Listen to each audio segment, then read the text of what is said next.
Welcome to this week's Schreiber Council meeting. Tonight, Council will hear from Town Planner Robert Miller via a Zoom discussion regarding the upcoming 10-year review of the Township's official plan and updates to the zoning bylaw. Next, the discussion moves to managing the remaining infrastructure expenses from the wastewater treatment plant emergency. Then, Council will review the latest developments for a grant application to upgrade the Schreiber Arena. Finally, information about a potential new project at the Terrace Bay Pulp Mill property will be brought forward. Now here's the agenda.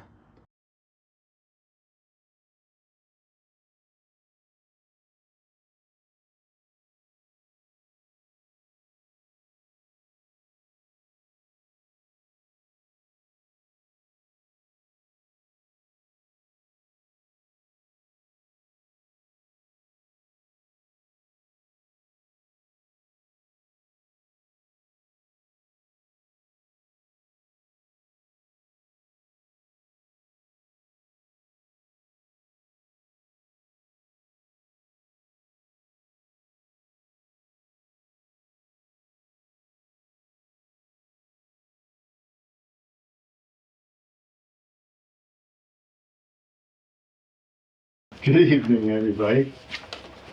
First of all, I'd like to begin by acknowledging that we are in Robinson Superior Treaty Territory and that the land on which we gather is a traditional territory of the Anishinaabe and the Métis. Can I have approval of the agenda for tonight's open session? I have some changes. Okay? So on the second page, I'm gonna find the number for you. Number 5. Oh, number 5. We're going to pull that one off the agenda, please. Okay. And then we need to add 2 reports from the treasurer. So I don't, do you want to shift the numbers down or add them at the end? Depends on how long your treasurer stays. Marlene's going. Doesn't matter to me. You're good to put them at the end? Whatever council desire is to number 27 and 28. Ooh. It's on page 3. So number 27 is going to be which one? The reserve transfers. Okay. And number 28 is going to be?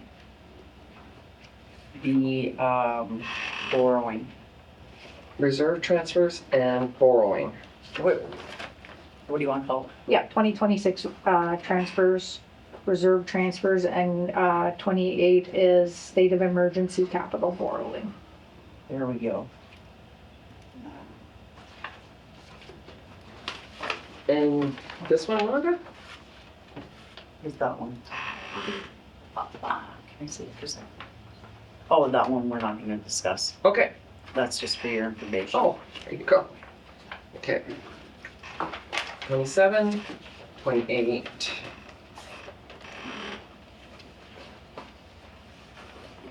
Okay, that was it? Is it? Okay. So we have approval of the agenda amended. Any disclosures of interest? Hearing none, we'll move right into our delegations. Robert, you're going to tell us a little about our official plan revision required by the Act. Yeah, kind of a surprise being here. Just wanted to thank you for having a delegation like this in the election period. I know it's about all you need right now, but I wanted to talk to you because I want to make a pitch to get your permission for me to make you a proposal to do some work on your official plan and beyond the zoning bylaw as well, to bring it into line with the outline. I think the agenda that what do we call it? Schedule 1 of the Act. I had it sent it around so you can read it. It looks a little complicated. I don't know, the province wants to make all official plans look the same, essentially, or be on the same framework. I don't know exactly why, but that's what they're coming at. They've got so they've given some transition dates for. There's 330 municipalities. 30 of them are called major growth areas, the Toronto area and such, major cities, and they've got till the end of 2027 to get this done. It's a lot of work, and the remaining 300, of which you are one, they've given an extra year. So it's a 2-year period ahead. And the reason I wanted to talk to you, and I made myself out some bullet points here so I don't wander all over and waste your time. But there are some misconceptions flying around that these transition dates are deadline dates to get all your work done. They aren't. In fact, a lot of municipalities probably won't do anything. But the problem in doing that is when the transition date, in your case, it'll be January 1st, 2029. After that, any change you've made to your official plan or an amendment or anything would trigger this work being done that I'm proposing to do right now. And I can see some awkwardness. A lot of municipalities doing reviews of their official plans on the old system. They're going to have to do it again after the transition date. So what I'd like to do is in the interest of time, I'd like to read these points to you, and we can go on from there and discuss. You can stop me anywhere you like. This will save a lot of time, and you won't have to listen to me bounce around. Under Section 26 of the Planning Act, municipalities with official plans are required to review them every 10 years for conformity with the Act, with conformity with provincial plans and policies such as the provincial planning statement. Schreiber's OP got final approval in December 2013. So, it's overdue for a 10-year review. My purpose in meeting with you is to request your permission to submit a proposal to commence a unique 10-year preview of your official plan, including any necessary amendments to your zoning bylaw coming out of that. Zoning bylaw has got to conform, and set up and land use designations, all that kind of thing, with the new official plan framework. What I'm proposing is what I would call unique, because it proposed to implement the new standardized official plan framework mandated by Bill 98 for all new or amended official plans adopted after the transition date of January 1st, 2029. There's 2 years, probably from here, and it would take, I think it takes, my experience anyway with official plans, and in Schreiber's case for sure, takes 2 years to get a 10-year review approved, after you adopt it, to get it approved by the ministry, almost always, or more than that. But in the meantime, while that's going on, as you spread into 2029, until you adopt the new format, your existing official plan is still in legal effect. And over the last 2 or 3 years, of all the antics going on down in Toronto, we've made a number of adjustments to your official plan and your zoning bylaw, actually, to keep everything right up to date. That's why your plan, when you look at it on the front cover, it's got 2025 on it, because we did a lot of changes that didn't require, that had been made by the province, didn't require you having public meetings or going into a Section 26 review. But we built that all in, so you've got this up-to-date official plan, including everything that came out of Toronto over the last 3 years, including all the 3 forward and 2 back and all that nonsense they went through about 2 years ago. It's all been taken into account in your document, the planning in your official plan and in the zoning bylaw. So the zoning bylaw is consolidated right up to date. So the proposal I'd like to make to you would commence in late 2026, but hold off adoption until after January 1st, 2029, when it will be in complete compliance with the new Planning Act official plan framework, a 2-year project, and that gets into the what it would be involved with timing, but it'd be dealing with other things as well. That over the next 2 years, they're saying that there's going to be more changes in the planning process in Ontario come out of Toronto, dealing with minimum lot sizes. I think they're going to take that completely out of the picture. Site plan control may or may not disappear altogether. Parkland dedication and what kind of land could be involved. Development application, complete application requirements. All sorts of things will come forward as you're building this new plan. What will come forward be Ontario regulations for all the various sections of Bill 98 and other things that come along. So the project, the prime goal of it, what I'm going to propose to you, would be a budget for an affordable program. There are municipalities around Ontario that are doing 10-year reviews, and I don't know how they can justify spending the amount of money they're spending, and I don't see it. And I don't see throwing the baby out with the bathwater, and I don't see redoing work that's already been done.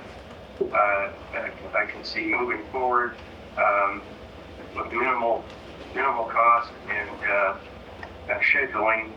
In this case, when you're dealing with zoning and official plans, schedule all statutory public meetings for both the official plan and zoning bylaw to be convened concurrently. So when you see many times people get their official plan done and then they have to turn around and start in on zoning. I think it's very wise to have those meetings and circulations and everything else concurrent. And for your information, I discussed the timing of Bill 98 and the contents of the framework.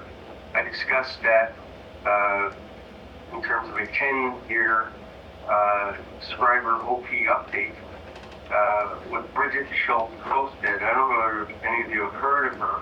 Rhonda might have. She's been around in the Sudbury office, head of planning, various levels. A good amount of my career. We must be about the same age. Anyway, I talked to her, and she's now the regional director of Municipal Affairs, Municipal Services Office North.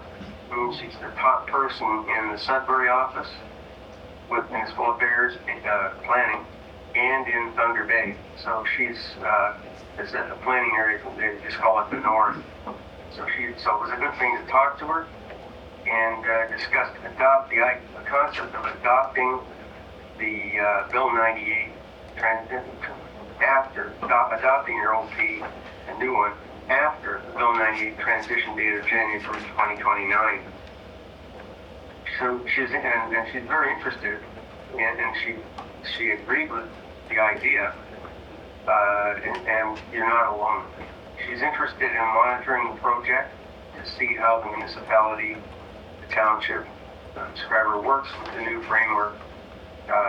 As a small municipality, very curious.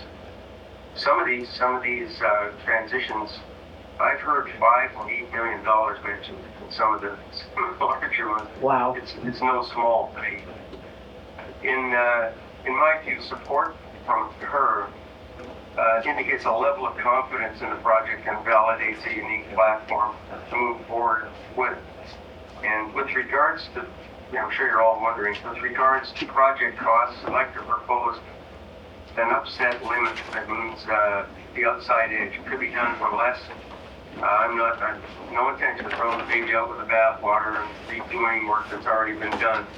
But I'd like to suggest an upset limit of $22,000 over 2 years for planning fees plus expenses.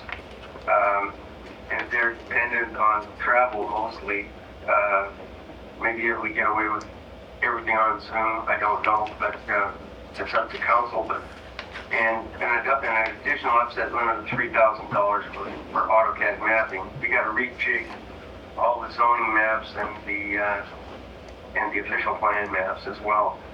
So that's essentially why I'm here, is to ask your permission to submit a proposal to you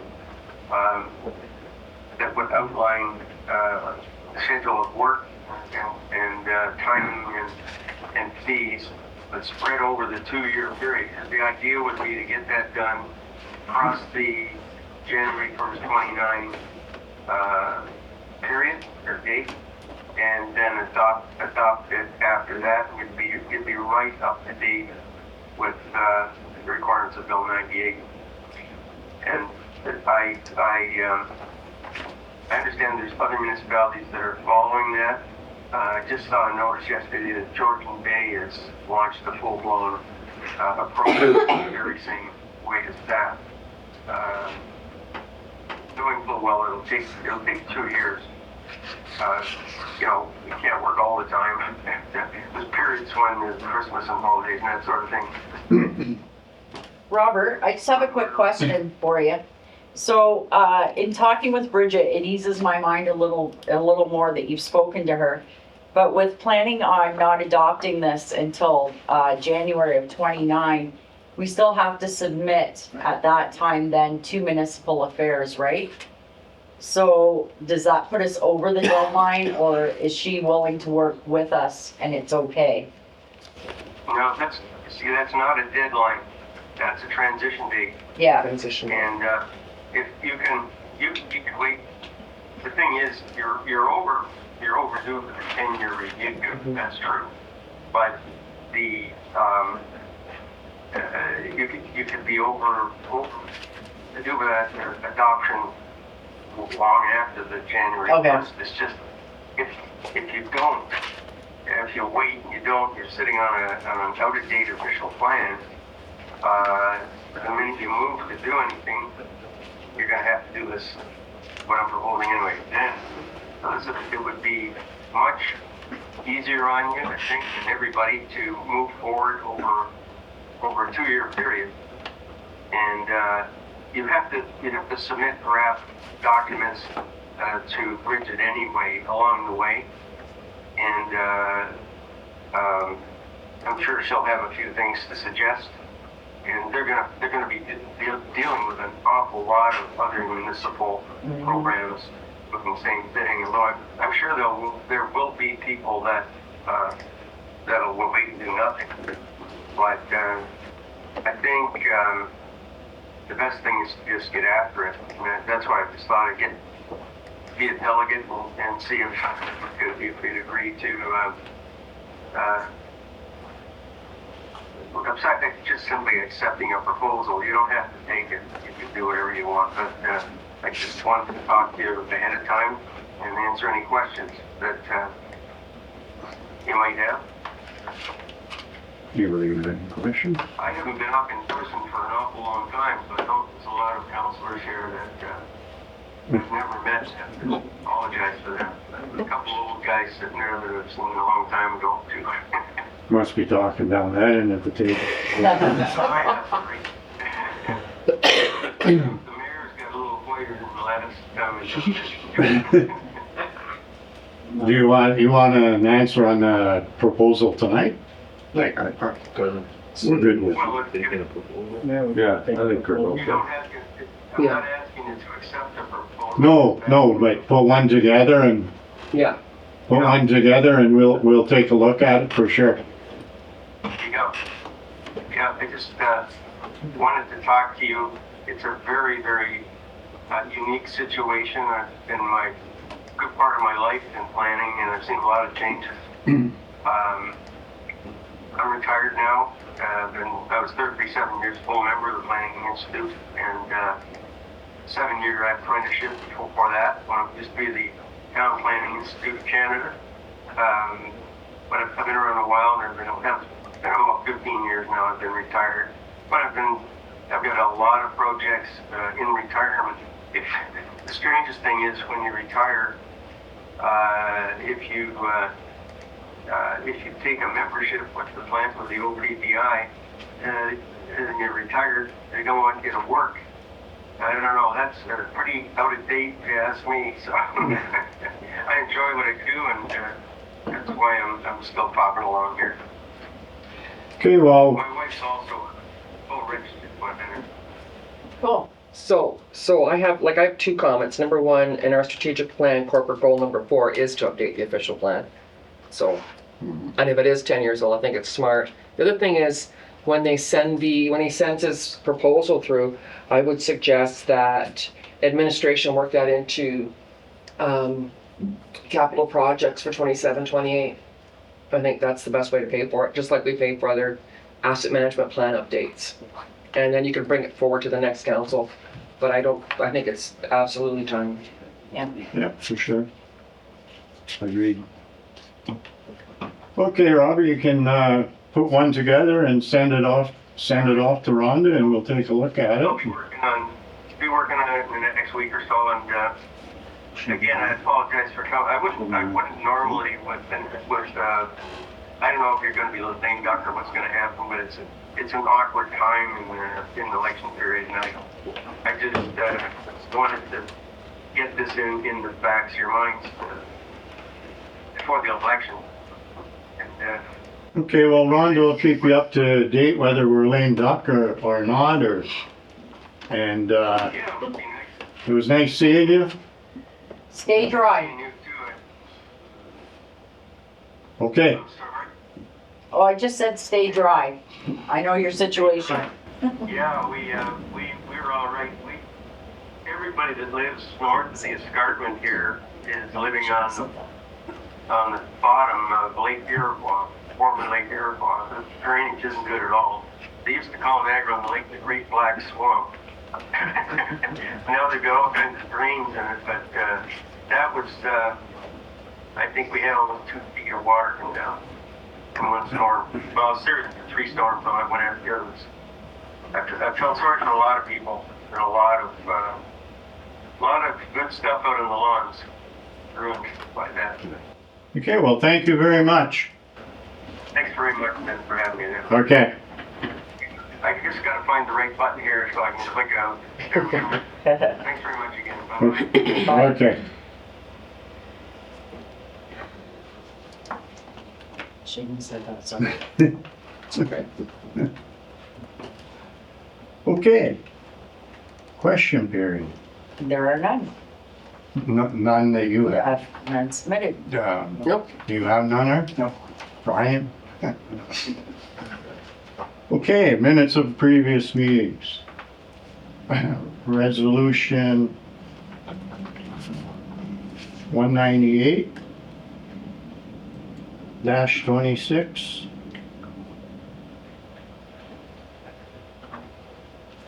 Moved by Councillor Bergeau, seconded by Councillor Morrow, that the minutes of the council and committee of the whole meeting held July 14th, 2026 be accepted as circulated. Discussion? Hearing none, all those in favor? Carried.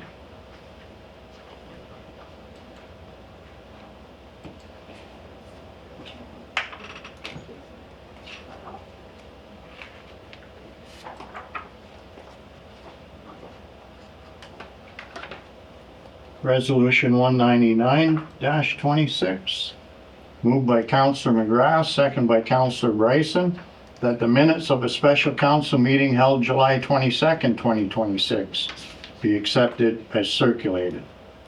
Discussion? Hearing none, all those in favor? Carried.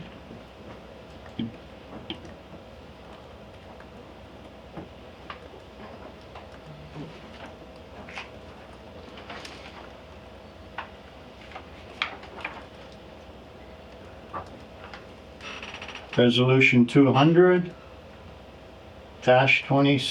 moved by Councillor Morrow, seconded by Councillor McGrath, that the minutes of the special council meeting held August 5th, 2026 be accepted as circulated. Discussion? Hearing none, all those in favor? Carried.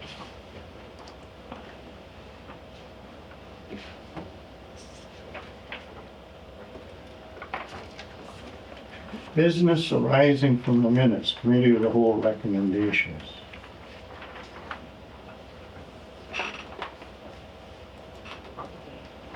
Resolution 201-26, moved by Councilor Morrow, second by Councilor Burgeot. The council approved the quotation from Superior Country in the amount of $3,995, excluding applicable taxes, to allow for the Schreiber Discovery Center to be listed as a stamp location under Superior Country's 2027 Lake Superior Circle Tour Adventure Guide. Discussion? Hearing none, all those in favor? Carried.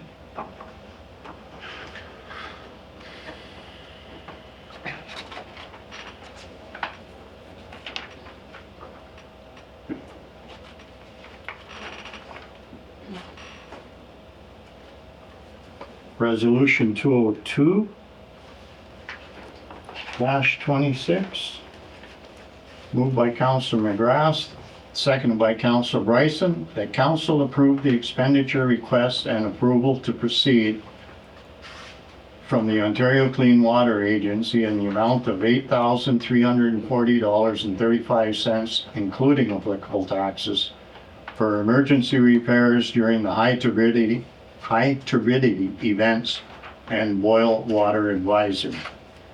Discussion? Hearing none, all those in favor? Carried.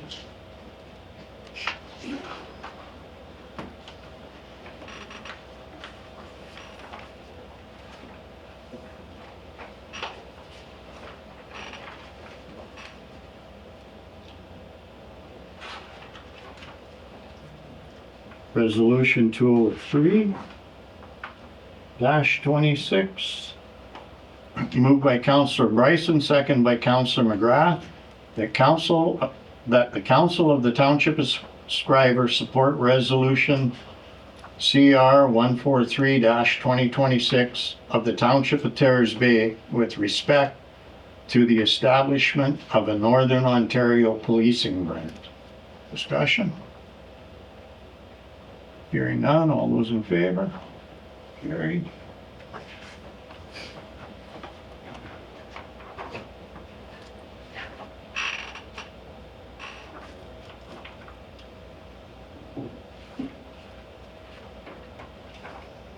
Resolution 204-26,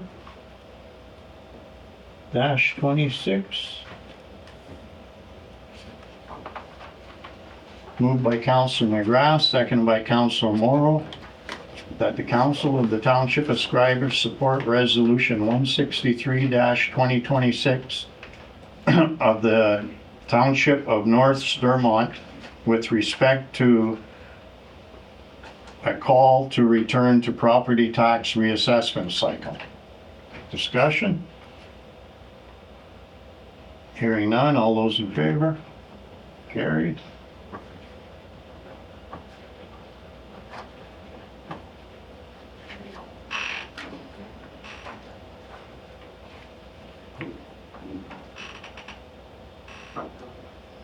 Resolution 205-26, moved by Councilor Burgeot, seconded by Councilor McGrath, that the Council of the Township Schreiber support resolution 2026-162 of the Village of Sunridge with respect to Highway 11 and Highway 17 road visibility and reflective safety enhancements.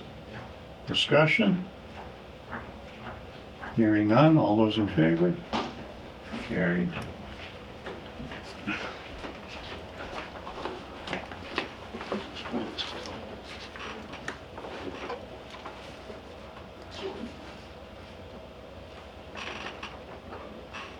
Okay, move on to accounts for payment.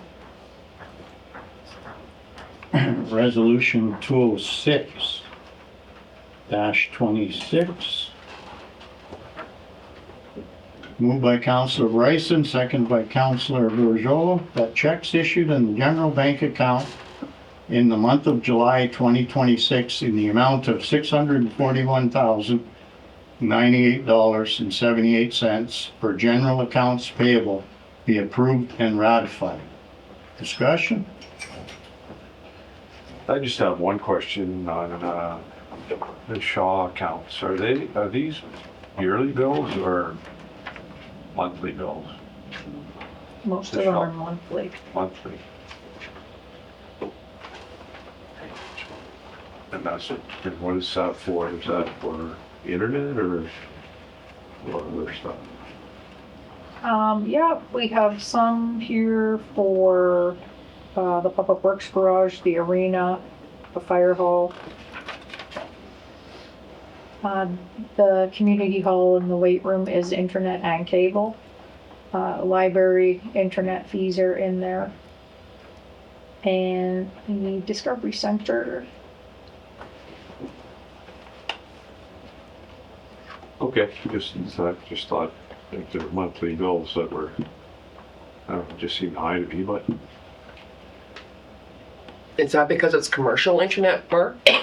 Possibly. It would be considered business, not residential. Yeah. okay. That's all I had. So you have? Mark, I've got 2 checks. One July the 14th, one July the 20th for M&L Supply. Do you want check numbers? Oh, no, I should be able to find it. I have Check number 31291 and 31326.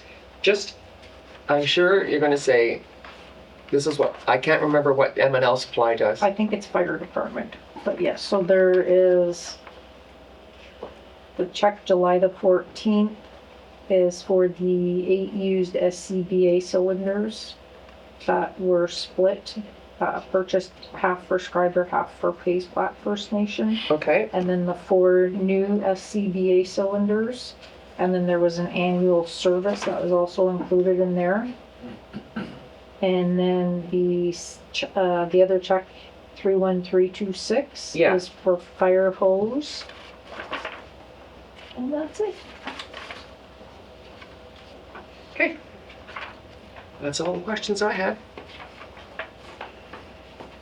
Hearing no more, all those in favor? Carried.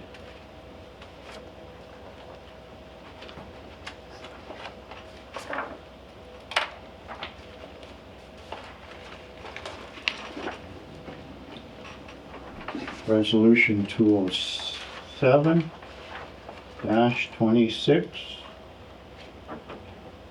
Moved by Councilor McGrath, second by Councilor Morrow, that bank debits issued on the general bank account in the month of July 2026 in the amount of $80,413.83 for payroll be approved and ratified. Discussion? Hearing none, all those in favor? Carried.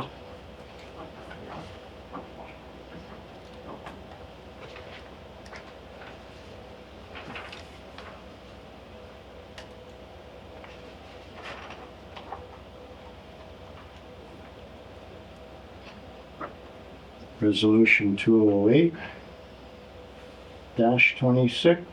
moved by Councilor Bryson, second by Councilor McGrath, that bank debits paid out of the general bank account in the month of July 2026 in the amount of $42,048.93 be approved and ratified. Discussion? Hearing none, all those in favor? Carried.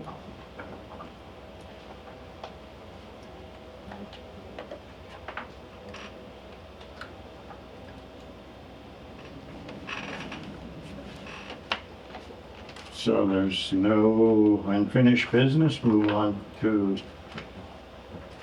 other business. Resolution 209-26.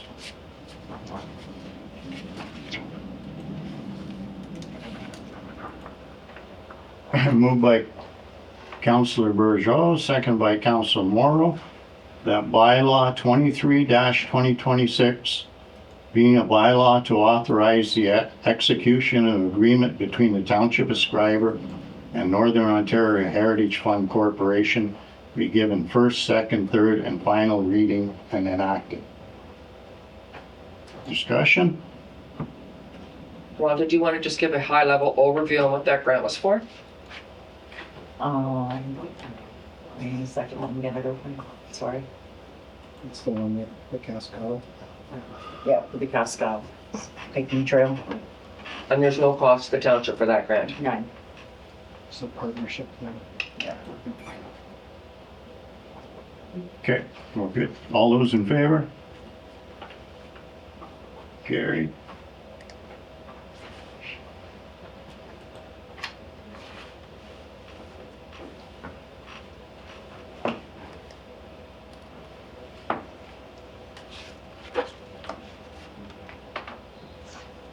Resolution 210-26, moved by Councillor McGrath, second by Councillor Bryson, that bylaw 24-2026 being a bylaw to establish and maintain the landfill reserve fund for the corporation of the Township of Schreiber be given first, second, third, and final reading and enacted.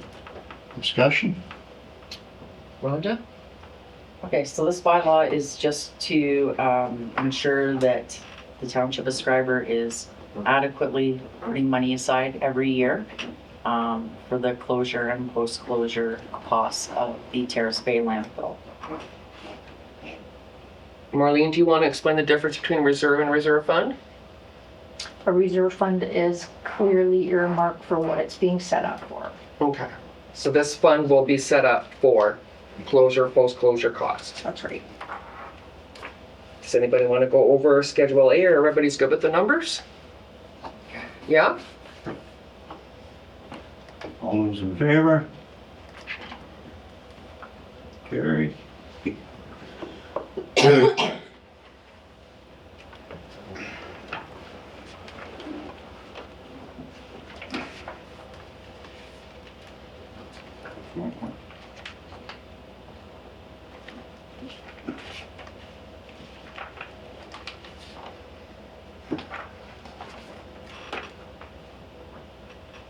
Okay, resolution 211-26, moved by Council Morris, seconded by Council McGrath, that a township ascriber bursary in the amount of $500 be awarded to Dylan Madge. Discussion? Hearing none, all those in favor? Carried.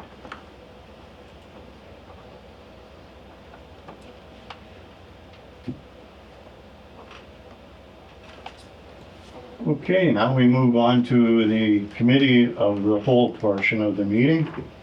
Department reports and committee/board minutes. Jamie, your council status update, please. Thank you. General update. On July 20th, I submitted the Building Canada Strong grant, fund grant to the federal government for the remaining amount of the wastewater plant funding. I submitted the NORDS application for the sidewalks on July 24th. I've been working with my 5 summer students at the Discovery Center, achieving different goals. We launched a Snap to Shore contest, created a 5-year strategic plan brochure, created QR codes for local restaurants, hotels, and attractions. New Schreiber map and directory has been put out, and we're working on a brand and a new brochure and many other tasks. Minutes from our community economic development. Our last meeting was held on July 27th. Minutes are attached in the agenda. We have updated the 5-year strategic plan, implementation plan. Grace, that our tourism and economic development assistant, spoke about things she has been working on and what she feels can help the community with our youth. Katie Freeman attended her second meeting as a delegation, and members have voted to have her on as a committee. We're going to wait till the council to, instead of putting in a recommendation, have her come on to committee. Now we'll wait till after the election. Send us delegation. Ken, Matt, Katie, and Grace discussed different ways to get more youth involved in our community by volunteering, student council, and discussion groups. We held last week on August 7th the discussion group about all the topics that will be be moving forward with the Pitt Superior University project in the fall. Discovery Center Committee, the last meeting was on July 23rd. Minutes from the meeting are included in the agenda. The committee is still looking into fundraising options for the highway sign. Tom's going to be doing a write-up about the Discovery Center and how it came to be. Township Schreiber, along with Township of Terrace Bay and the Chamber of Commerce, have launched the Snap the Shore photo contest. The Duke the Dog grand opening was rescheduled for this Thursday, August 13th at 11 a.m. Our next meeting is scheduled for September 17th. Currently sitting at 2,100 visitors, so we're down about 500 from last year. I talked to other towns and they're all seeing a drop in visitors right now. Just not as much as us. I think, with Heritage Days that helps a little boost too, but we're still lots of visitors coming through and that, so things are going well. Still pretty good numbers. Yeah, I see a lot of people down at the beach, like beach has been a busy. lot this year. It's And busy. one thing I'll tell you is that I really like, there's a lot more local people that are coming to the museum this summer that we're seeing. People are bringing their families here and really, people there say, I hate to admit it took me this long to get here, but they're really happy they got to see it again, so, yeah. Okay, economic development report, the NOHFC arena grant. Recommendation is that the council approves the submission of the grant application to NOHFC for upgrades to Schreiber's Arena. Stage 1 has been approved. This will be the stage 2 moving forward to the final stage. The arena, the upgrades that are included are to replace the current PA system, to add a wheelchair accessible doors on both entrances from the hallway to the ice surface, add AODA standard wheelchair viewing ramp, add new showers in both change rooms. The current ones are irreparable and are rusting. And to insulate the wall between the boiler room and the ice surface. The boiler was recently replaced, and having a properly insulated room will be more energy efficient and save on energy costs. To add to that, how important our arena is. It's one of the biggest non-local economic drivers in the winter. It helps fundraise for local committees like the Figure Skating Club. It hosts junior B's events, it hosts hockey events, public skating, figure skating events. It's important to offer an accessible arena and to have functioning showers. We've had local hotels invest in upgrades and stuff like the Travel Lodge and the Void, and hockey tournaments and all these would be a big help to those businesses. And then also, it's in, if you look in the 5-year strategic plan, it can fall under community vision to promote and enhance unique experience of Schreiber, to pursue new business and community-based opportunities, which is to bring things in like Skate Canada. And there's also in our community enhancement where it says that council aims to build social and lifestyle capability in the community by improving social conditions through diversifying, upgrading, expanding recreational programs and facilities for all groups. By enhancing community events through support and development of festival events, by beautifying the community through reviewing and improving property standards, clearing derelict buildings and improving landscaping. And there's also in our goal number 1 is continue to maintain current infrastructure services that support the residents and businesses. So the cost of this would be, the total amount of the grant would be applied at $120,000. 90% of it would be covered if HOFC approved the full 90% covered would be $108,000. The township would be committed to 10% to $12,000. Normally, when we submit, we put in a 15% contingency. I know, like the last one. So the numbers for that would be NOHFC $124,200 and the township of Schreiber would be $13,800. So what does that mean? Do you put in an application for that amount with the pitch? Generally, yeah. So you take what we have, like with our quotes and all, it's $120,000, and then you add 15% So just contingency. that's the application I have with it. I think it's great. I'm definitely in favor of it. Yeah. Oh, I'm definitely Yeah. in favor of it. You say add new showers, so that's the whole shower or just? Yeah, replace the whole cylinder, because, you know, they're in the middle. Let me take a picture here.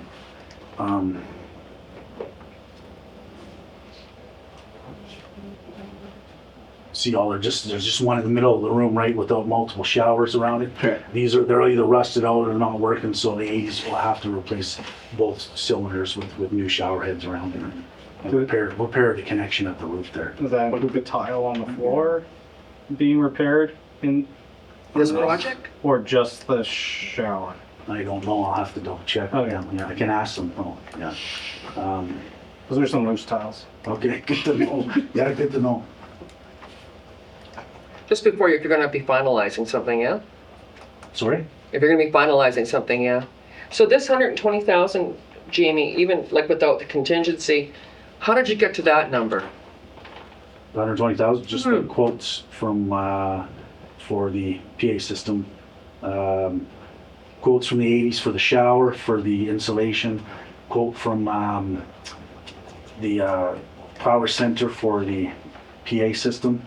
And a quote from, what's the other one? Oh, the 80s are doing the wheelchair ramp, and Jake will be doing the wheelchair accessible doors. So those are quotes from them. Again, we have to get, you know, other quotes, but yeah. So I know it's something separate from this, but maybe something to consider down the road, whoever's around the table. If we talk about efficiency, and every time the resurfacer, I don't want to call it Zamboni because it's an Olympia, right?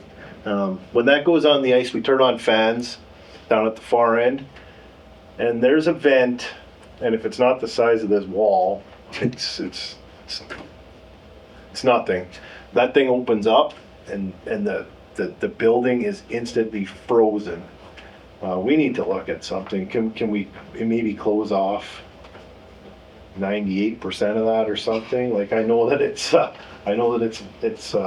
there's regulation in that, but just, well, you know, when we talk about efficiencies, and it's a big thing, that's killer. That like, if it's 30 below out, by the time the period's over and the thing's ready to come back out, you're starting to be able to feel your fingers and stuff.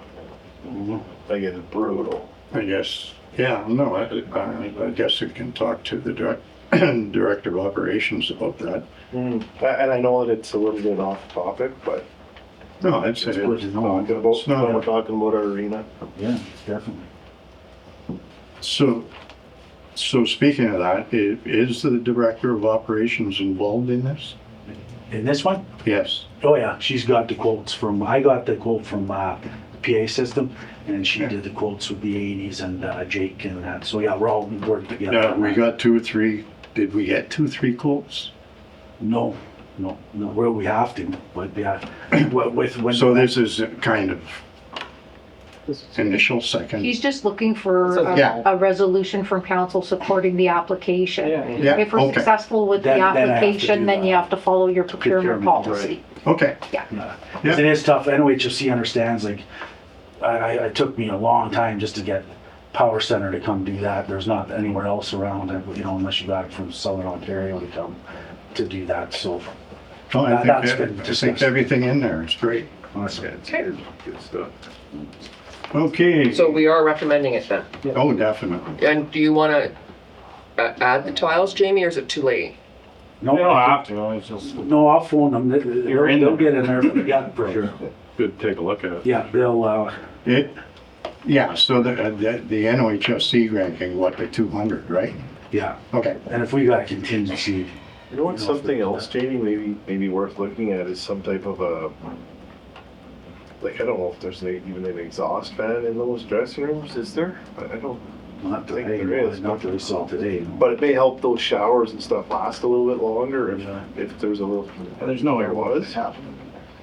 That's why everything rusts out. That's why everything rusts out. Maybe that's a future project. Yeah. Yeah. The water's rarely hot, so it's or it's scalding hot. Same showers as when I was in high school, so they got their money's worth. Okay. Try and keep this moving. Yeah. It's gonna be long.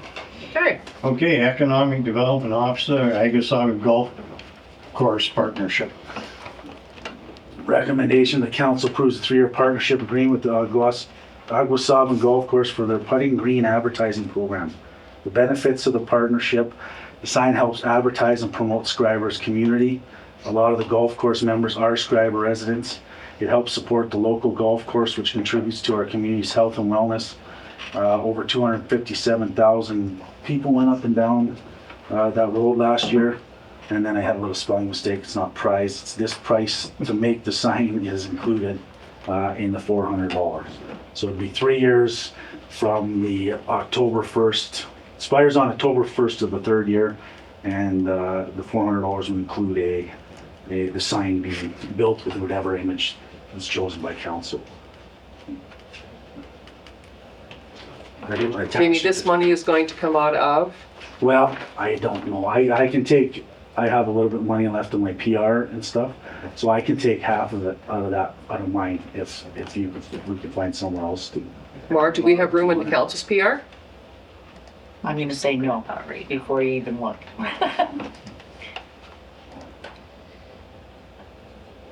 Yeah, which we should have. $200. We didn't cut it.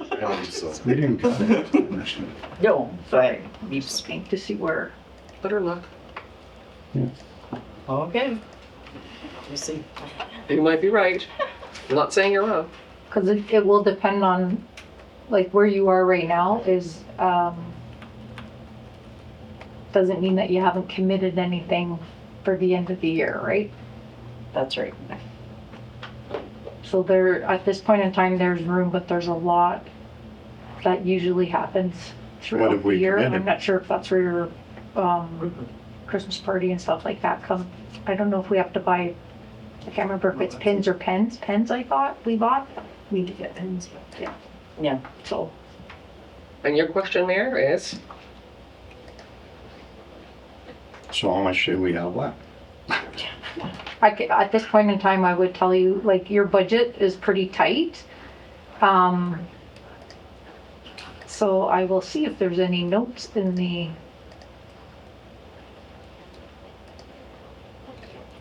I would think we could split it with economic development. It's just Anne Marie's thinking, but if we ask you to commit that now, then we'll have to deal with a shortfall later.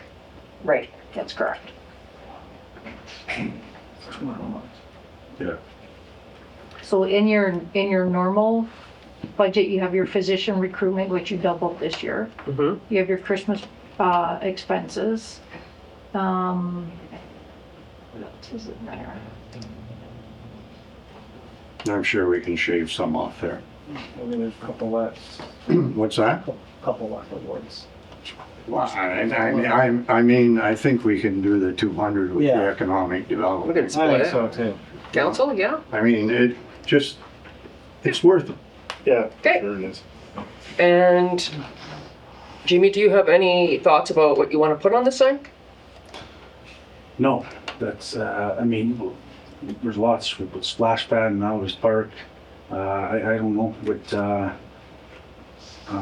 any other suggestions? Actually, when Brian stopped me in Costas and we had a short conversation and he suggested the splash pad.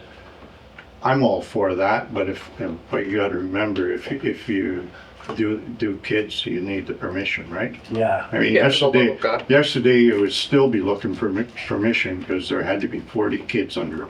Oh, yeah. It was, I think it was Yeah. yesterday.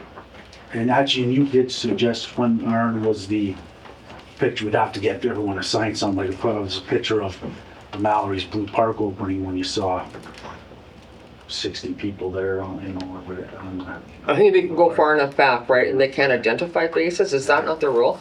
why don't I, We can blur the faces. get a couple different options, pictures, and then I Sure. can send them Yeah, out to that's a good everybody. idea. Yeah. Perfect. Okay. 5 years strategic plan brochure, you give it to us at the start.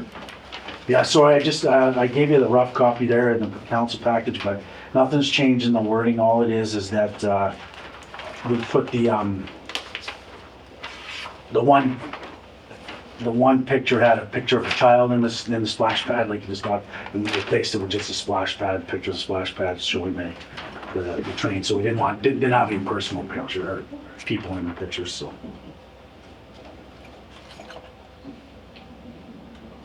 Yeah. No, I like it. Am I only, can you get the words to go up by the number? Which one? Like, Yeah.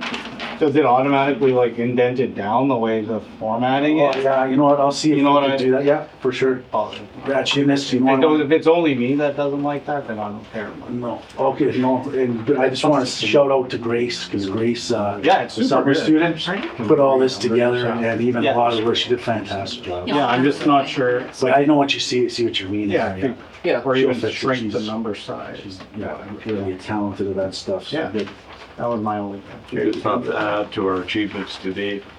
That's an ongoing thing. Ongoing, yeah, true. Last but not least, cost and where are you getting it from? This brochure, it's just gonna be printed and folded like this. We'll put them at the front. And then anywhere else you feel we should have senior center, You're printing it in-house? we're just printing it out. Okay. And you're putting it where, Jamie? Sorry. Well, actually, suggestions, I was gonna put them in the senior center at the front desk. The library has theirs, so I don't know if you wanted to put any there, but I would also on the website, Oh, yes. and that's, Let's still put it at social, yeah. Okay. Okay, we pulled number 5. Okay. So number 6 is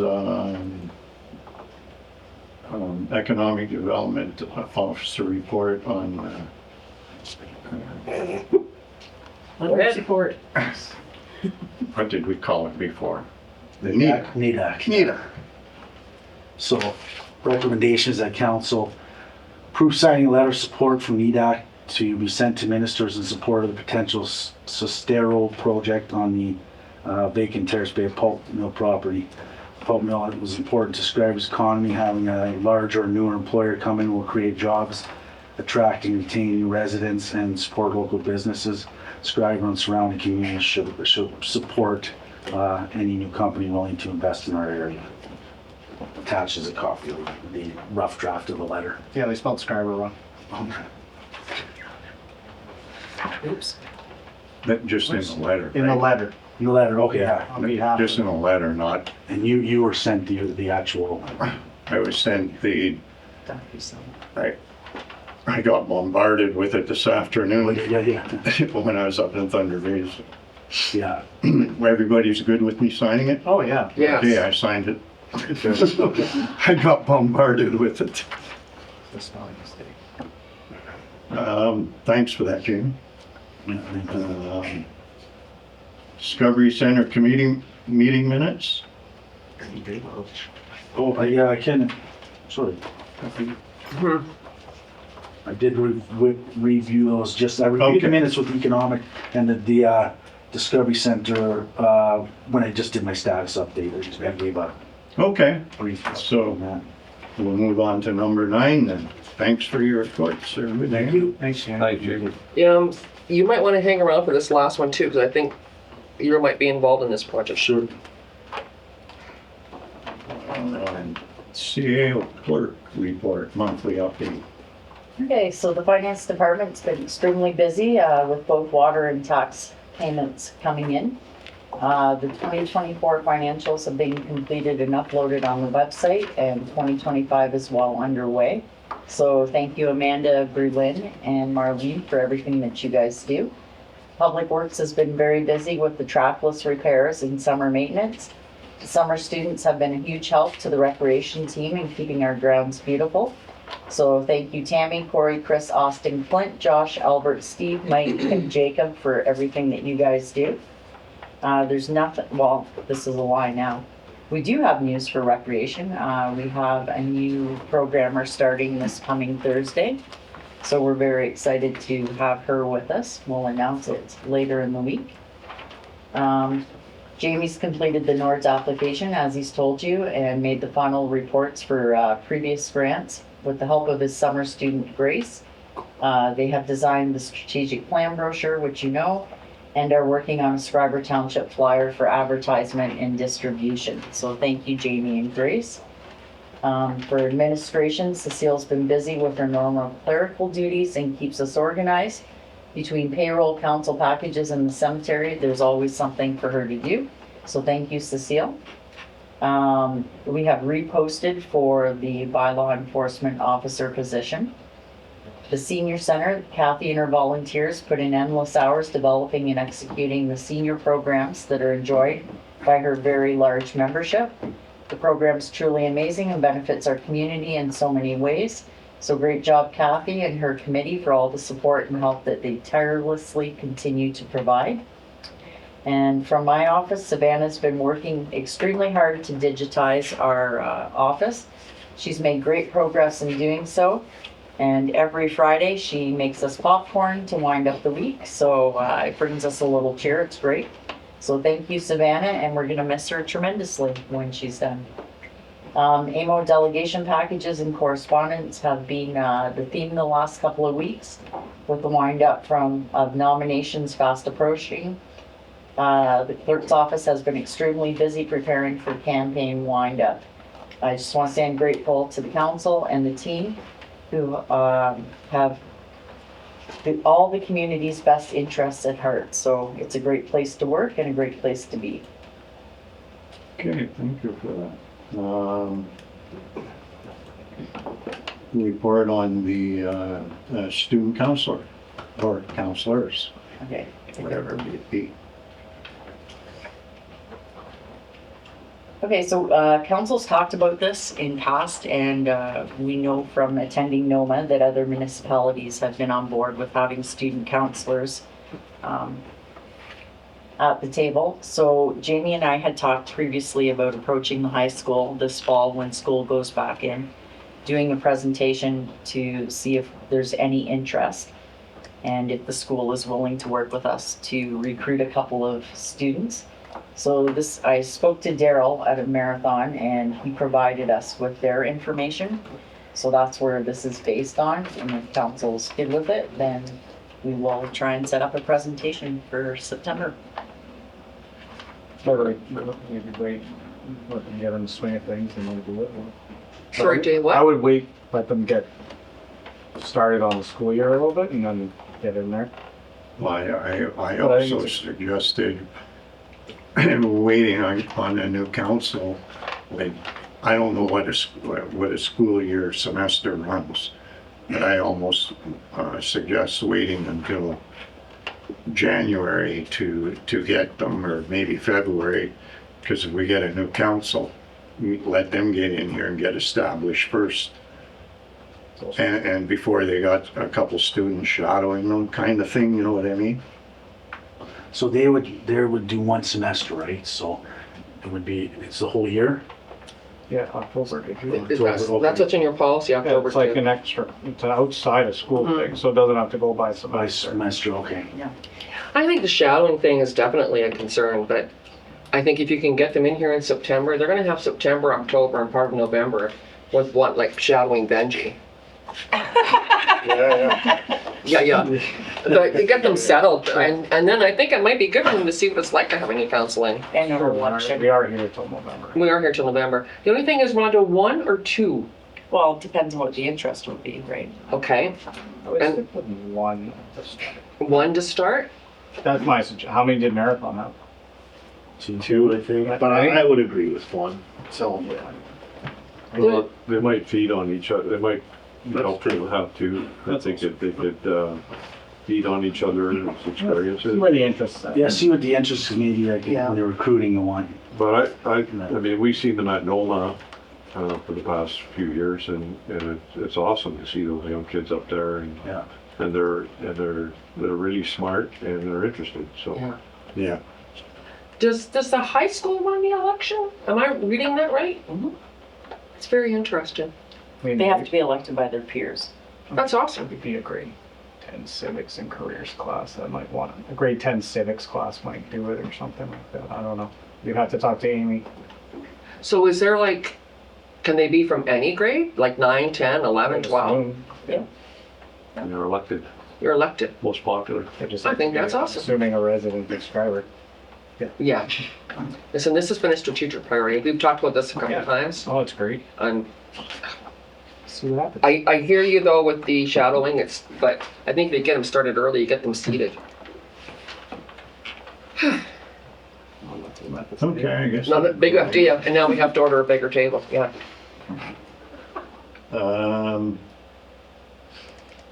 CAO report on, the Pace Building, winter road sidewalk maintenance. Okay, so we have received communication from a representative of the owner of the Pace Building regarding winter maintenance of the sidewalk in front of the building. So it's been debated back and forth. The Director of Operations has taken me to the site. We have looked at it. The concern is in the first picture of my report, you can see where the sidewalk narrows significantly at that hydro pole. So the concern is that the trackless will not fit successfully between the building and the hydro pole without chewing up that lawn because the sidewalk narrows so badly. So then we thought about the backhoe. Maybe Corey could do a couple of swipes with the backhoe, but with the overhang and the ceramic tile on the steps, it would be pretty difficult for him. Did the trackless just do in front of the doors, like from the hydro pole or at the other end of the building and just clear out so people could get in there? Where Isn't that would the you whole- blow it to though? Like, Where do you blow up? where are you blowing the snow to? What if they agreed to get rid of that lovely grass there? We wouldn't have to wreck it. Oh, something you could propose. Yeah. It doesn't. I don't think the it's- grass is an issue in the wintertime. No, but don't like, think grass you're gonna, issue like, the itself. trackless will chew it up. I mean, in the spring, it's Yeah, gonna be a like that mess. doesn't really look like grass to me, just a Oh. bunch of weeds. Okay. Okay, it's a green space, how's that? I just don't want the owner coming back of that particular property saying, hey, you've destroyed my lawn. Do we know who owns that adjacent property? Well, I do, but I shall Who not will- say today. Oh, okay. Yeah, I know this has been talked back and forth. Our trackless is Our trackless, near death. our, well, yeah, well, We need to and use that's it a more. further conversation down about money that we're spending to fix the trackless. I think that's a valid concern. Yeah. I think the other concern, I know I've heard this at the table before about, we quit doing some streets to try and save the trackless, about adding a street. I think you need to consider that. I think the mitigating factor is it is a Pace building. They do provide services for residents in our community. And last but not least, I think it's the space and where do you blow the snow? So- If it's a business, they could probably hire someone to remove the snow. Personally. Well, is it business or is it It's a not-for-profit organization. Not for profit, so But that, do they pay rent? yes. So the money could be used. That would be my thought, but You spent time on Public Works, what you're thinking? I would, probably just use the loader and backblade the windrow and kind of in front of the doors. I don't think I would go too close because of, but I just get that, push it into this lot. And that'd be it. And you're saving wear and tear. Like I agree with what Dave is saying. We're trying to get another 2 years, 3 years out of that slinky. I'm not trying to, like, we got a grader coming this year on a lease. It's like running a home. You don't buy your washer and dryer and fridge and dishwasher all at the same time, so it breaks down all at the same time. You try and pace it. Pace it. Yeah. And this is the last business that's not on the list, right? So, I mean, I believe that you'd be able to backblade it for once. If, like, that's what they're worried about is the in front of the door. Mm-hmm. I don't really think they're worried about the sidewalk going down to the Pace building. It's really just access to the Pace building. then where does it end? That's my point. You know, That I was my agree. point. Where What about the people on another street that don't get their sidewalks plowed, and I'm a business, I need to get access to my building, Well- come take the loader over here now, Well, please. like who? Like, there's a lot of businesses along Winnipeg and Scotia that we do keep clean. Because that's the downtown town But that's core. that's the downtown. There's businesses, other businesses that we don't. But this is a non-profit and I hear you. I think the clientele that use it, would appreciate not having to climb over a snowbank in front of the door. And if it just takes it's just a matter of backblading to clear, as the mayor said, I don't think it's a huge undertaking. Okay. Well, it's not okay. No, I What you're wouldn't. thinking. Well, I agree with that. I don't know. Honestly, don't think it's even worth talking about, just do it. Yeah, just, So not the Trappist. no, I don't think that should go there. If that's what, if that's no, what you I- wanna do, then fine. Yeah, whatever. Okay, so we have to amend that bylaw, Bert. To add that. It's not bylaw, the winter maintenance bylaw. No, just tell Cory this when we're done, everything, go back there and. Yeah, I mean, it doesn't have to be priority No, or no. anything. That's all I It mean. can be, I mean, Yeah, with- sorry, Jamie, thank you. Is that open every day? Do you know what the hours? Yeah, that's a good question. Actually, I mean, I was just there, yeah. Not in the wintertime, I don't think it is. saying what they Not have open to, every I day mean, or? I don't think in the winter it is. I'd have to check with them to I see. mean, if they gotta fend for themselves once or twice a week or whatever, I mean, what's our sidewalk policy say? It's not on there. 48 hours or 72 hours? The Slinky will get to the sidewalks? Yeah, but only certain ones. Yes. No, but, yeah, no, for sure, only certain ones, but you don't like, if you're busy, your priorities are your streets and your emergency buildings and everything like that. You're not And your gonna, downtown sidewalks. I agree with you with that. you're not gonna, if you get there 2 days later, so be it. That's what I'm saying, more or less. I mean, Yeah, I agree with you, like, yeah, can be the last on the list, but I mean, to just, I just don't know why we would say, no, we're not doing that. Because Yeah, I guess so. they have means to do it. But, okay.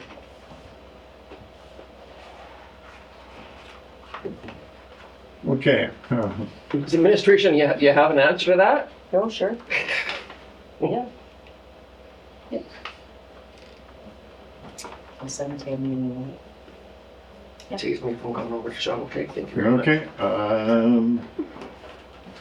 treasurer report, capital budget variance, number 12. So the purpose of the report is to provide information to council regarding January to July 2026 capital budget variance analysis. There's no recommendations at this time. Attachment A is a capital budget variance report. It does not include committed funds that we have not received invoices for. The numbers reflect the GL balances at the time of the report. Project status updates were reviewed with the respective department heads in preparation for the report. Most projects have started and are on track to being completed by year end. Where applicable, some go over 2 years. The two exceptions are the bed expansion tool and the pressure sensor replacement. Both of those are located at the water treatment plant. Just to note that the total expenses for the expense total for the capital projects was 31,414,407. The majority of that has to do with the wastewater treatment plant train upgrade at just under 30 million. And the year-to-date total paid is 424,919. And I think the other thing to note is the FedNor turnkey feasibility study that was canceled, so that will not be happening. I think that's the. And there was a OTF application for the furnace at the library that was denied. So those are the other updates there. Does anybody got any questions from anything? The wastewater treatment plant train upgrade. Under that grant proposal, are we being advanced funds? Yes, And do we have our first advancement? yes, Okay. And that's recorded in revenue someplace. yes. Awesome, thank you.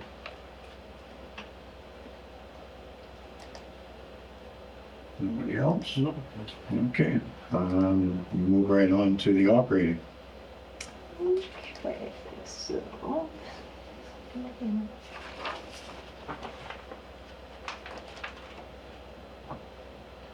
Just want to pull up the other Excel sheet.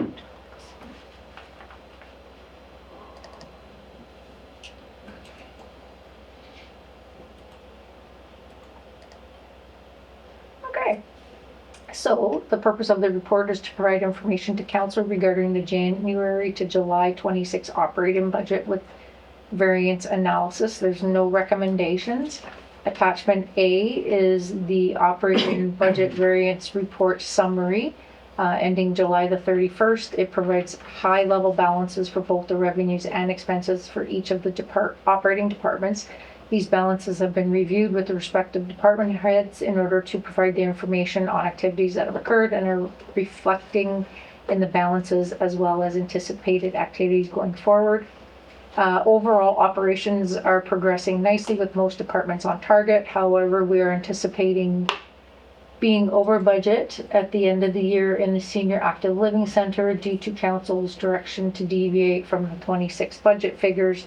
The other departments that are showing a deficit at this time of year are the Revenues and Economic Development Department, more specifically the Discovery Center donations, as our Economic Development Officer noted, and the merchandise sales are lower. And the Senior Snow Removal Program, which is almost, so our budget runs January to December. The snow removal program runs roughly October to June, end of May.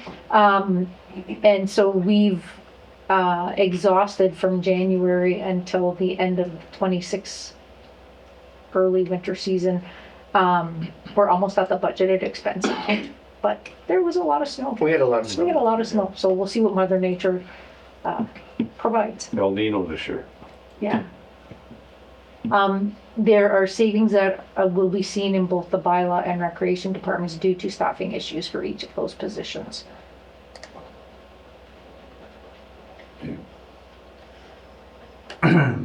Anybody, any questions for Marlene? No. Anne Marie? I have a couple more. Okay. So if we take into account you're reporting January to July, it's 7 months. Let's just call it 6. We're halfway through the year. So there are variances here that are under 50% in expenses. So, and you've made notes, for instance, there's significant savings in bylaw. There's, you know what I mean? We go on to different stuff. We talk even about sanitation, there's billings, but there's 3 categories I have specific questions with. And the first one is fiscal services.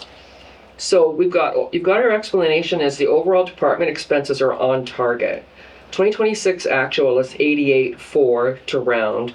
So that is, that's 26%. We're way under in expenses per fiscal. So I just wanted to, because there are no notes, I just wondered what your note would be on that. Well, let me look. We're way under. That is due to, in fiscal services, we had a transfer to reserve that is not done at this point in time, which is further on the council agenda. Okay. Right, so there was a budgeted transfer to reserve in the amount of $125,820. So that's for gonna the close training that rate. out. That will, Okay. yeah. The second one is found under both, actually, sewer and water. We're both way under budget. Even though the overall department's expenses are on target, sewer we're at the 50%, we're a halfway mark, but we've only spent 32% of our expenses are logged, and then water 34. Being as you're going to have a new council, in November, December, can you give me some thoughts about why those two are so far underspent? So both water and sewer, again, further on the agenda, you have your budgeted transfer to reserve. I think one was 53,000 and the other one is in the 60s, I believe. Yeah. I'd have to go back and look at that, so those haven't been included in there. The other big thing for both of those departments, I would say, are chemical reconciliation at the end of the year. Always. So our contract is that we pay a fixed amount monthly in our operations and maintenance agreement with Aqua, but chemical for both plants are reconciled at the end of the year to actuals. So then it becomes, it's a question again of billings. Yeah. Okay. And then the other thing that I would say is, I do believe it was in the water. I have a note here. It's like typically this time of year I look for we should be about 50%. Yeah, I think there was training that was scheduled in the water department that has not taken place yet. Okay. Yeah. Okay. Thanks, Mark. Question?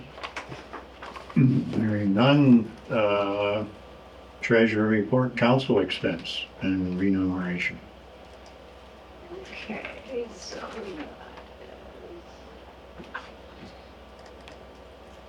So this is the January to June council expenses and remuneration. There is no recommendation at this time. Each municipality in Ontario must record the council expenses and remuneration paid to or on behalf of each member of council. The attached spreadsheets prepared by the executive assistant itemize the expenses for each member of council for the period January to June 2026. I ask that you please check your spreadsheet and report any discrepancies if you find any. The total cost paid by the township of Schreiber to or on behalf of all council to June 30th, 26 is $37,335.15. Which, if you're counting to budget, is exactly 50%. Because there was no increases included in 2026 in either remuneration, fees at conferences, or travel, and with those numbers, you're exactly at half.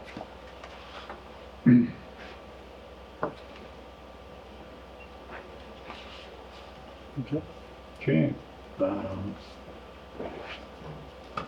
Director of Operations status report. Okay, so Tammy's away, so I'll just go over it with you guys. The water treatment plant. So Aqua's reported an AWQI on July 14th for high turbidity on filter 3. The turbidity was over 1 NTU for 15 minutes, and the highest reading was 1.043 NTUs, and there's no further action required. Management and Aqua met on July 9th for the quarterly meeting. The minutes are attached for council's information. The municipal drinking water license is on track to be finalized at the end of September. GFL have canceled several times to pump and clean the grit channel and the contact chamber. They've committed to be here the week of July 27th for 3 days. She says she's made the appropriate arrangements with the Terrace Bay landfill for the drying beds. The Director of Operations in Aqua have been working on identifying the scope of work for the water treatment plant assessment RFP. They have another meeting scheduled for August 18th to continue this work. Recreation maintenance. The crew has been busy cutting grass and trying to keep the cemetery looking good. They fell a little behind when we were on the outdoor work restriction. While working indoors, the students painted the men's change room for the fitness center, so that was a good job done. Simcoe was here during the week of July 20th to perform maintenance on the ice plant, and all the oil has been replaced and services completed. Public Works continues to work on the trackless. They've completed the first round of leak detection. The distribution system appears tight and no further action is required. She'll be releasing the winter sand RFP at the beginning of September. The public works crew is very concerned about the sand and salt budget line. They're not prepared to fail in maintaining winter streets. In 2025, they had approximately 400 tons left from the previous winter. The public works foreman felt we should still issue an RFP for the full 750 tons that we usually get every year. It says he's indicated that running out in the winter is not easily remedied, and this has happened in the past. So if we move down further, she is asking that council agree to reallocate $5,000 from the greater equipment repair GL to the sand and salt GL to mitigate the issue of running out of sand.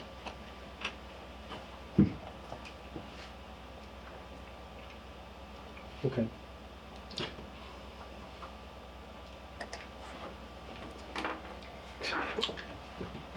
Right? Doesn't that, Hey, No, doesn't that defeat the purpose of Yeah, trying to use less? that's, we gotta open our minds to Yeah. trying to do a little bit more with less.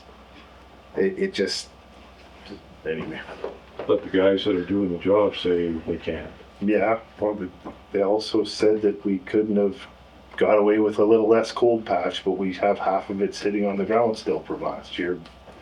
Or we did what we used 50% less because we couldn't get the other 50%, but anyway, it's, I don't know. The sad reality of it is when you need to cut, it needs to come from the operation. And if we're not gonna open our minds and try to figure out how to do it and just say, no, we can't do it, no, we can't, then what's the point of all of this? well, they're split. He's 100% right. I mean, I've worked there when we ran out of winter sand, and you try and buy winter sand. You think you got a problem with money. You're probably paying triple, quadruple the price for, if you can find any. And Yeah, fair enough. so we have 200 tons left right now. That's why I'm reading this right? Okay, hang on, let me go back, sorry. That's the way I read it here. I read it that we're starting off the winter with 200 tons. Right, This is and it's not even like the winter sand, yeah, maybe. But it's everything that we talk about. It's just, it can't be done. It's impossible. And that's the frustrating part. So just so that I'm clear. So on average, we're requiring 950 tons to get the winter covered if we have a snow event winter like we did last year. They'd be close. Because if I look at the numbers, that's what it's saying to me. Right? It would be close. I'm Okay. not predicting how many rain events you're gonna have. Like, Yeah. No, winter's but I'm just saying, impossible. like what she's saying here is we started with 400 tons, we ordered 750, and I've only got 200 left. So my guess is it takes you 950 tons. Depends So- on the winter. Right. Depends on the snow events. Depends on the rain. Depends. Freezing rain. You might put up 950 tons and you might use 200. I don't know. Because it might not snow for a month. And you just maybe sand twice in a month. It's impossible you have a number and that number works for you. You kind of stick with it. Sometimes you got some left. Sometimes you're scraping the bottom of the barrel. And it all depends on Mother Nature. So in her recommendation, she is saying the Director of Operations and Public Works staff. So the staff over at Public Works has said, we're scared we're gonna be short. Okay? Okay. Okay. And sanding the streets protects us from liability. We're showing that we're doing our due diligence. That's what we can do to protect ourselves. Doing it right. Okay. So we're all in agreement that the council for the township of Schreiber does hereby agree to reallocate $5,000 from the greater equipment repair to the sand salt GL. The question then at the end of the day would be, Mark, do we have to actually show that, or can we just reallocate numbers? We won't change the budget numbers line by line, but Very what good. you're going, if council is agreeing with this, then it would be it would be a staff direction, I think, or do you want a resolution, Rhonda? I think staff direction is good. And then it So would just be, sand and salt is going to be over, grader's going to be under, and this is your note to say this is why. Yeah. Okay. So you don't absolutely need a resolution then. No. Okay. That was just the last piece, just process.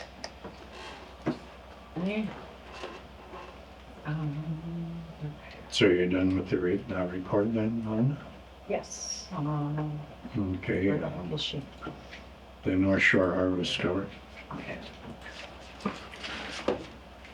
Okay, so, the North Shore Harvest Cupboard, has been approved for a grant to replace the oil furnace with a propane furnace.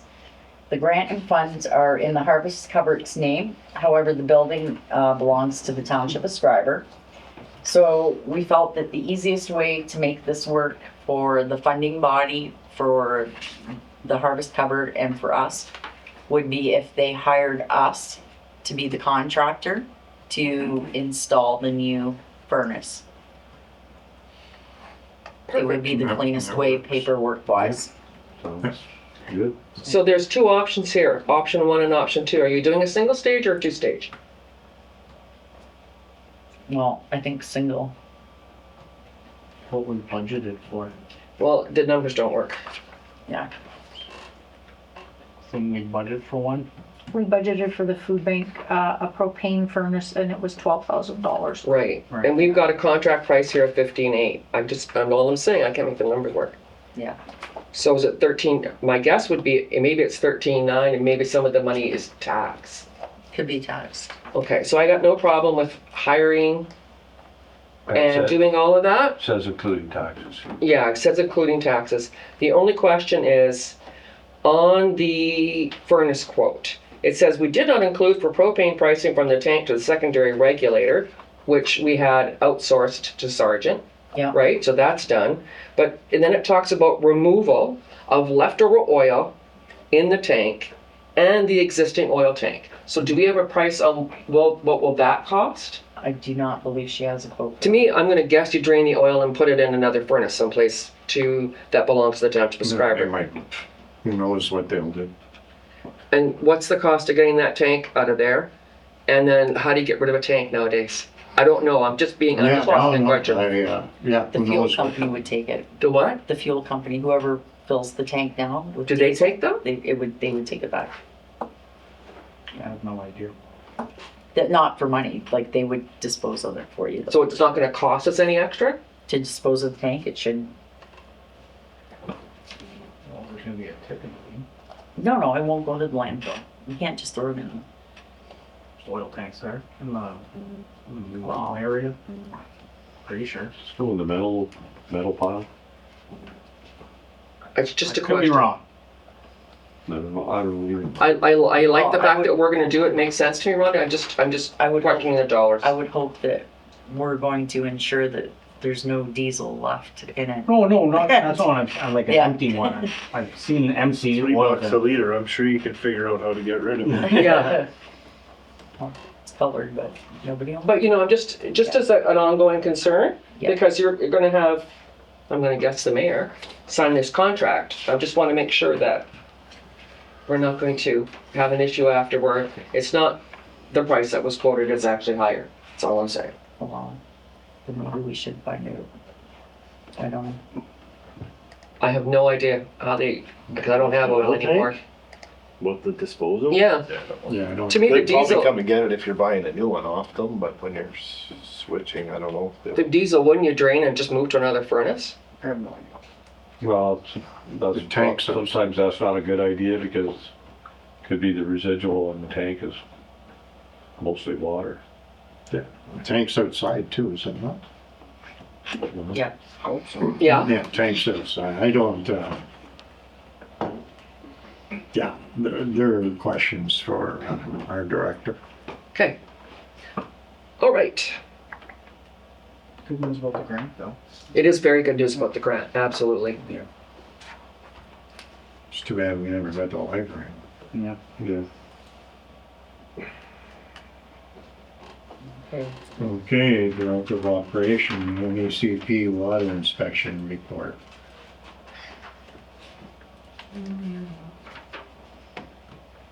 Okay, so, the inspection was announced for the period of, May 5th of 25 to June 18th of 26. The field inspection was conducted on June 18th. The inspection resulted in 2 non-compliance issues being identified. The first one is the concerns with the coagulant pump safeguard, the failure of the automatic coagulant switchover mechanism during 2 consecutive inspections. The routine testing of the switchover mechanism is not included in the facilities maintenance program.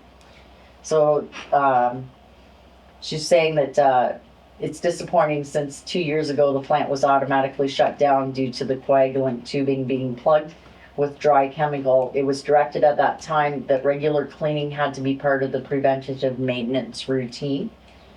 Mayor and council approved funds to install a second coagulant pump to keep the plant running while regular cleaning would be conducted monthly. The pumps are configured that one pump is on duty while the second pump is on standby. The duty pump will alternate and the second pump gets cleaned. So it doesn't look like that has been happening to date.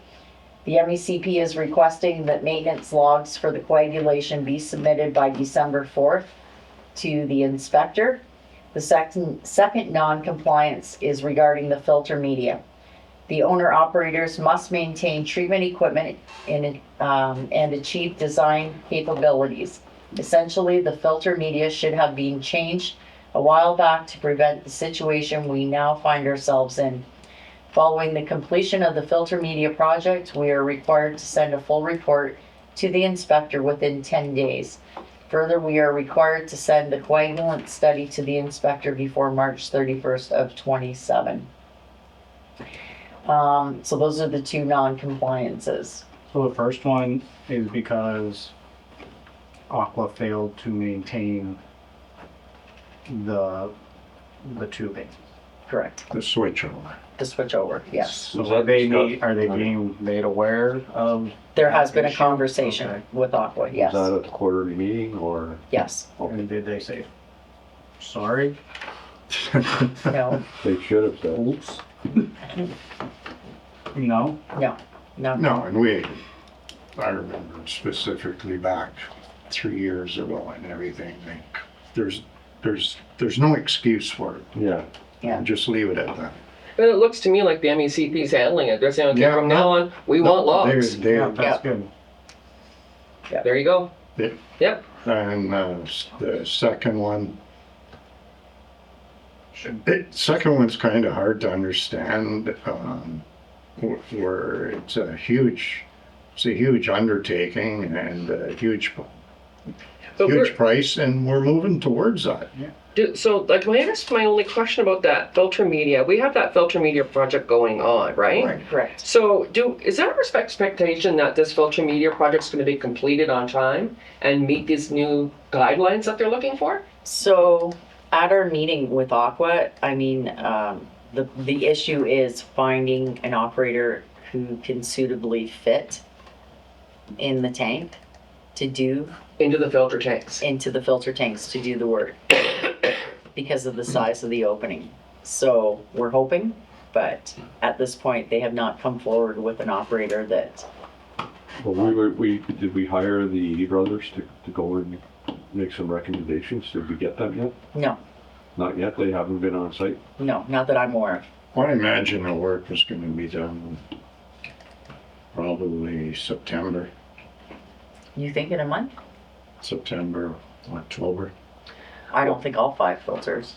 Well, the one meeting that I attended Yeah, because... you're gonna move slowly on the first 2. Yeah, I mean, the last meeting that I attended, because you weren't here, that she had said we're going to start a separate committee of people just for this filter media project. This is like right? And she was hopeful to bring the 80 brothers in and get them to be part of it because they've apparently done these types of projects. Well, it's not so much for that. It's, we want to bring the 80 brothers on for the confined space entry. That's the thing.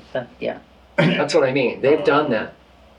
The company that did these filters, like, none of, the ones that put them in, they're all dead now. But I mean, the company is still functioning. They're surprised that the filters are still there. Yeah. But any conversation that I've had, and it's very little, that I think they're coming. One or two of them are gonna come and take a look. Okay. It seems like everything else for that municipal drinking water license is on track, so. Yeah, no, Okay. the changes are All good, the, yeah. Okay. all the media and that is sitting in the Public Works garage. Yeah. So it's here. It's just a matter of time. Yeah. Okay.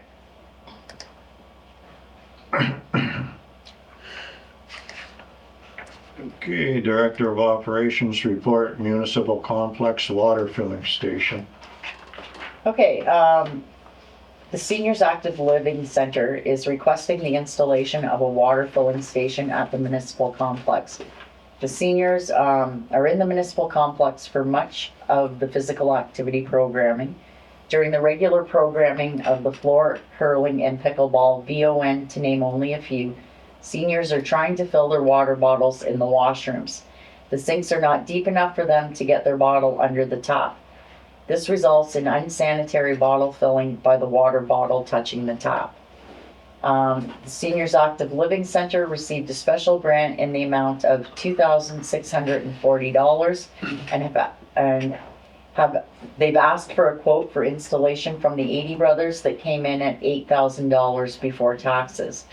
The reason for this high installation price is because the piece of drywall needs to be removed to accommodate the plumbing and wiring.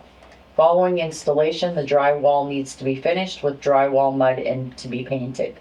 The Seniors Active Living Coordinator is willing to take some funds out of their programming budget to improve health and safety living for their members.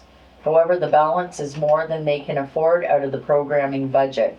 On behalf of the Senior Center Coordinator and their members, I've been asked to present a solution to Council for approval to move forward with this project. The Seniors Active Living Committee is committed to using barbecue revenue at the end of the year. It is unknown at this point how much profit will be available, but the seniors are willing to put it towards the water filling station.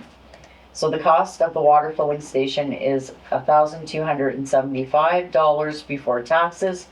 The cost of installation is $8,000 before taxes, for a total cost of $9,275.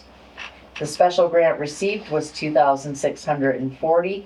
$5,000 is to be used from barbecue revenue and $1,635 from the Seniors Active Living Center Program GL. It might be a dumb question, but that fill-up station that's up at the arena, that's not recessed in the wall, how much does one of those cost? Good question. 'Cause wasn't that down here at one point? Does anyone remember that? Where is that? You know that, you know that sink, it's got the sink, was that not out here for a bit? I don't know, but you're right, it isn't recessed into the wall. And it's essentially the exact same thing, correct? Yes, I don't know. I don't know. I'm I just, have no idea. There used to be One at one the big- fitness center? no, like in the arena, as soon as you go in to the right, there's that silver water yeah. fill-up station. That used to be, that might be the one that was here when I went to high school. It was right. No, it's like, it's It was right up no, it's like a newer thing. newer, eh? Okay. I just, What are you saying about that? no. It might be a cheaper option, but if that's. A cheaper option. What about changing the tap and putting a higher neck on it? That would be a cheaper option. With the water. That's true. Like how much maintenance are these things? I don't know. Well, the filters have to be changed. Yeah, the The one, we have them at our schools, I don't know, At least yearly, I would imagine. Yeah. So depends there's how much the, it gets used. there's the maintenance cost of the filters too, that would be ongoing. Yeah. So Dan, was this project directed from like, because I hear a lot of talk about this project. It seems the seniors really want this. Am I correct in assuming Well, that? I'm thinking that they do. I don't have a lot of information on I it. mean, you use the gym for a badminton tournament, it's a pain in the butt, filling up kids' water balls. It is? Oh, yeah. It's So a then, nightmare. okay, so there's some background to this. Yeah. My only, Get it. okay, so if it's an important project, then I think fine, but, or I would say they're cheaper, but my question was, their option to move $1,635 from the senior active living program GL, can we do that? Marlene? Yes, I reached out to our program coordinator and got written confirmation that yes, it can be done. It can be done, it would come from what GL? They're programming. Their The senior programming? center programming, So okay, so let's just be clear then. which is This- what they're asking. Which is what they're asking, that's fine, but you're taking a lot of your senior money towards this water center. All I'm just saying is, so, I hear you, it's important, and the youth would use it. Are you guys, is this what you guys want to do with the money? Well, apparently, What about the barbecue revenues? yeah. Are we close? At this point in time, the budgeted net revenue was $3,800, and at this point in time, to date, we're sitting at $1,400 only, so they haven't. So $5,000 is not a sure thing. Correct. That's why I was just wondering if there's a cheaper option, so. Well, you don't have to rip it right, like, do you have to put an RFP out because of the amount this costs? Yeah. Well, you should get the quotes, Yeah. 3 quotes. I like Dan's option.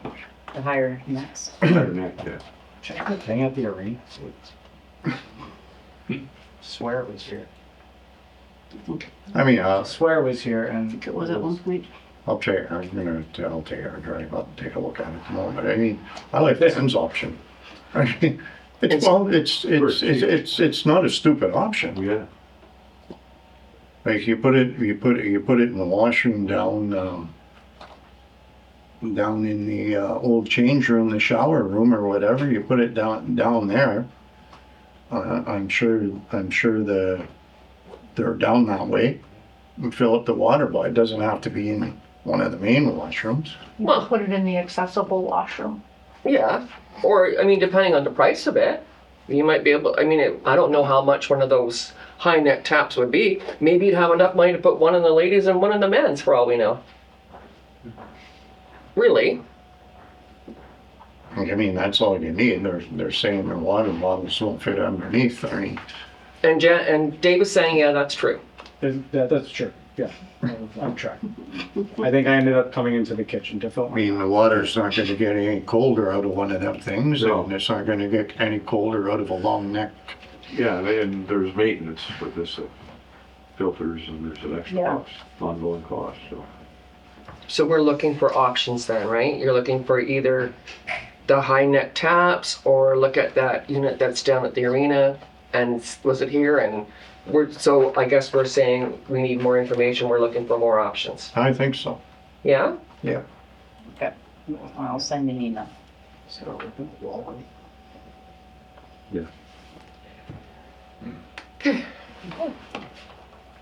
Director of Operations, Creston Engineering, progress report. Okay, so like Tammy does, she has included the project report that Chris Crescent provided, her activity log, and the minutes from the last steering committee meeting. Sorry? Minutes were not included. The minutes, no, the minutes were not attached. They were not included in the information that was provided. Oh, No, well, it's just like the That's okay. ongoing thing. Yeah, sorry. Okay. her activity log is there. As long as everything is on budget So far. and on Yeah. time. Yeah. No, it's, I have some questions about why one invoice gets shifted to 2025 and one gets shifted to 2026, but I don't, so it's not burning a hole in my pocket. but maybe that's something I can send. I will tell you, I didn't read that part of the agenda because I didn't do the report, so I don't know what you're talking about. Okay. Sorry. Well, so what I'll do is there's 2 invoices, both dated in the same month. One's been assigned to a 2025 GL and one's been assigned to a 2026 GL. So, I think it was just the timing of when the activity happened. yeah, Yeah, so it wasn't that it happened the actual month they billed us. no, Okay, No. all right, no, I'll send off an email. no. It's just a curiosity That's kill the why. cat question. Yeah. Okay. All right, Good with that then? Yeah. Preston? Trackless GL. okay. So at the July 14th, 26 council meeting, Councillor Bergeau requested a printout of the trackless GL. The pivot, joint and solenoid were purchased in the amount of $7,553.71, and the Public Works crew installed it. On June 23rd, 26, a report was brought to council to approve going over the budget for the purchase of the rad and clutch in the amount of $9,854.73. We have since ordered a piston at $543.50 and a fuel pump at $79.50. The fuel pump was the wrong one, so the correct pump will be approximately $100. Not included in the supplies GL is the filters purchased from Bigliomini Ford in the amount of $1,041.27. Currently, the GL shows the trackless to be over budget by $7,180.18. And she has attached the GL, the council report, and the minutes. So the greater GL that we shouldn't be using all of, could that offset some of this? Yes. You're right. But I'm just gonna caution you, okay? Let me just start with the easy thing. I'm not against putting money into that track list. I mean, to me, the best case scenarios would have been that we could have bought when we couldn't afford it. So I'm not going to say to anybody, you shouldn't spend money in the track list, we have to. Okay, so that's not my argument.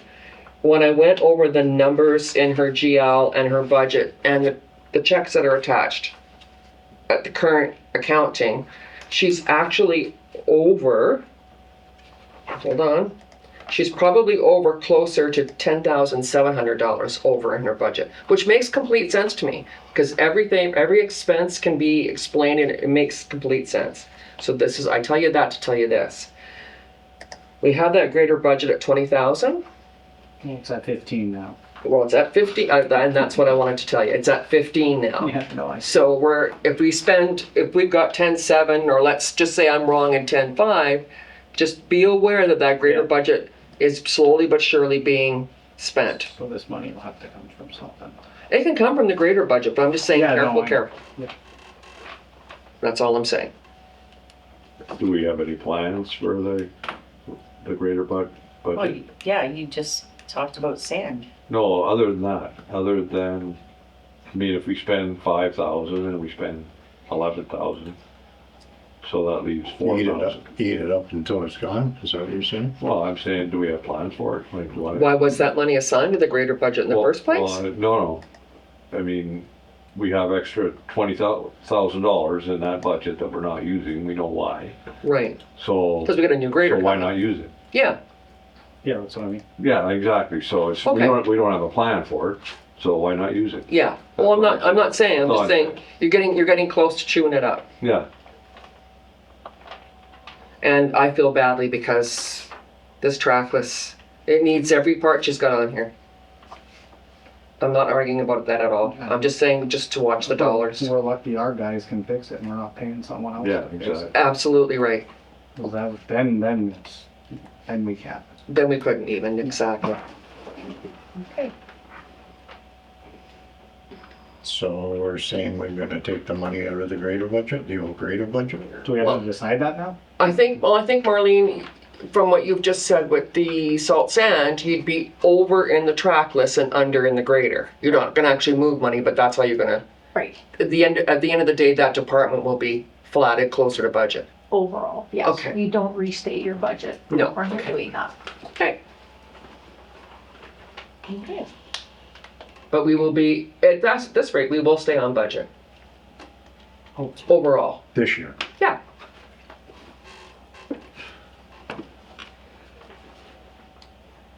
Director of Operations, report on water separator contract rotated. Okay, so the 2026 budget contains $33,000 in capital to have the oil water separator removed from the ice plant room. A certified pressure welder is required to perform all the welding on the new pipe configuration. Using the 80 Brothers estimates the travel and accommodations for the certified welder to come from Thunder Bay. Simcoe has agreed to use a local contractor to keep the project within budget. Simcoe is supplying all the material and labor for the job, leaving the welding only to the 80 Brothers. So the a resolution and bylaw are required to enter into the contract with Simcoe. The project is scheduled for the week of August 17th, so next week, I guess. And her attachments are the contract and the 80 Brothers quote. It's within budget, that's gotta be done. Well, she's absolutely within budget, yeah. Do you really need a resolution? Yes, you need a resolution and bylaw. Do you need one coming out of this meeting, Rhonda? To sign the contract? Yeah. No, not as long as it's the direction. So is that the direction we're giving? To sign the contract? Mhm. Let's be clear, yeah. The bylaw Can come after. can come after? Okay, and that'll be at the next meeting? Yep. Okay. You're good with that, Dave? Yep. Yeah? Yep. Benji? Yep. Anne Marie? Okay.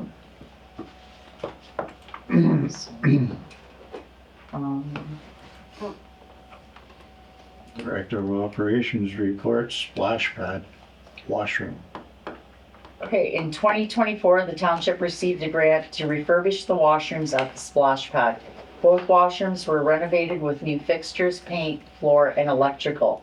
The exterior of the building is original, covered with stucco on a drywall mesh.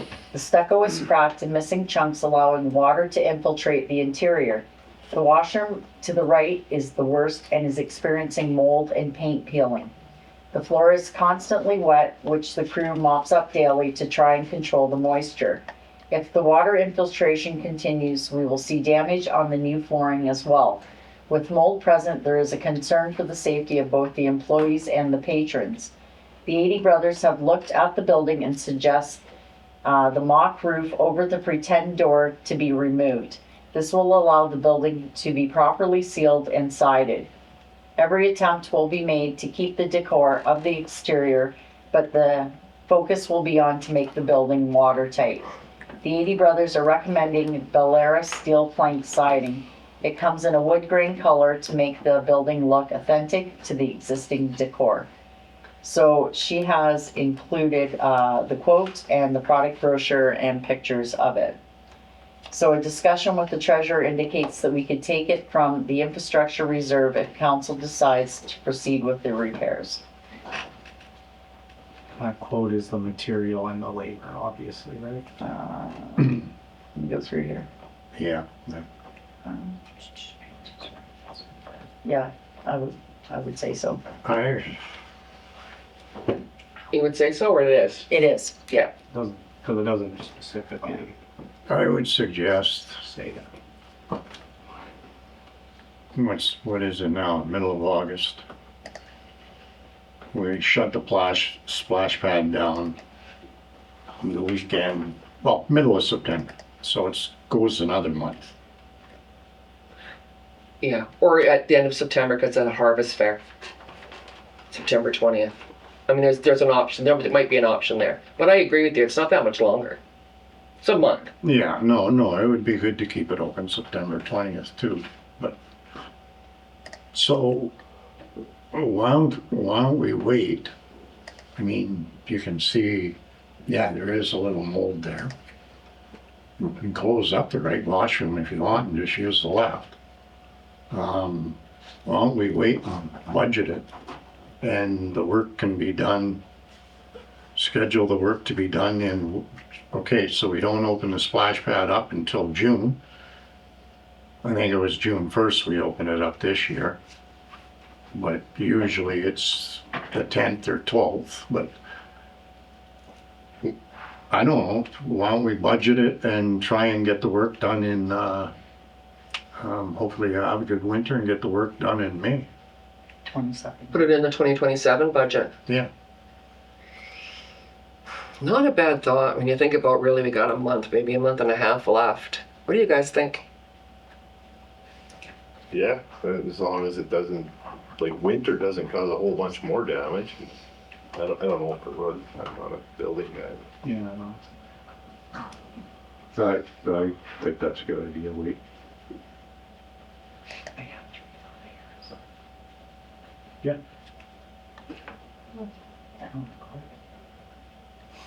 We're all in agreement? Yeah, I think that makes sense.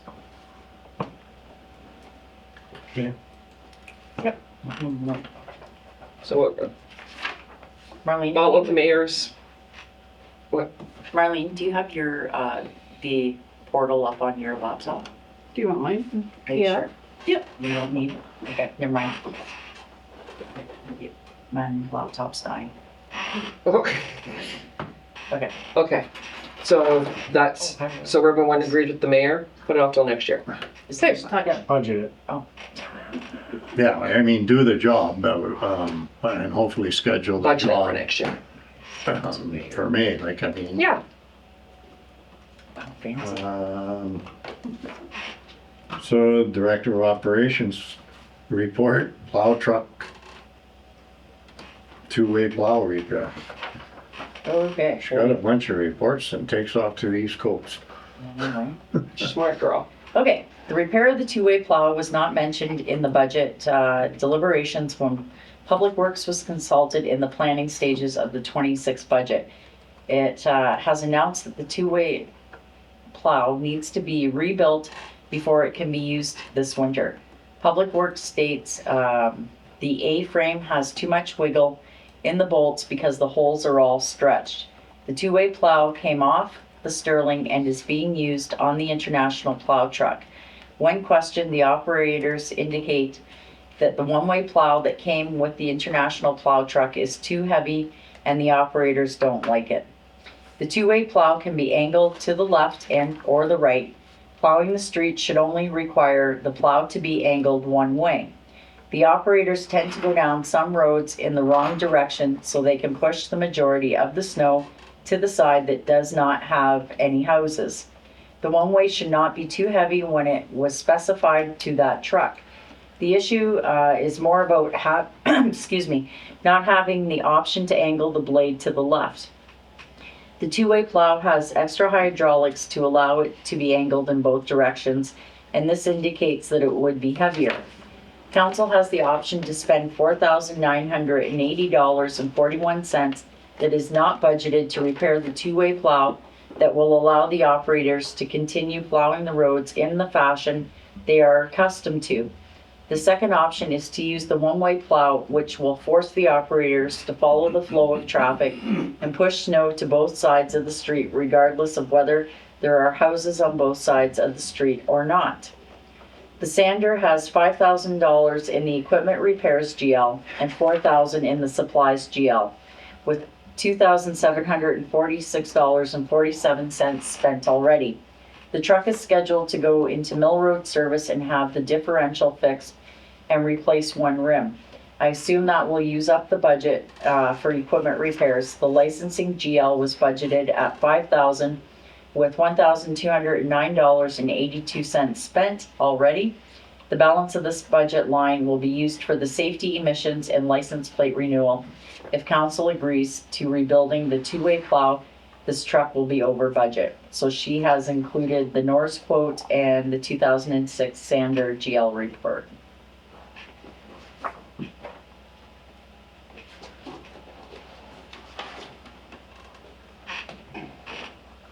Okay, so when I read this, let me just, I don't know, this is hard. This might have to wait a bit, but do you know when I read this, it makes it sound like the one-way plow that we moved from the international onto this new truck is too heavy, and is it causing those holes to get bigger? Is that what's going on? No, they're talking about the holes in the two-way plow itself. They're not talking about the holes where they hook up the plow. Okay.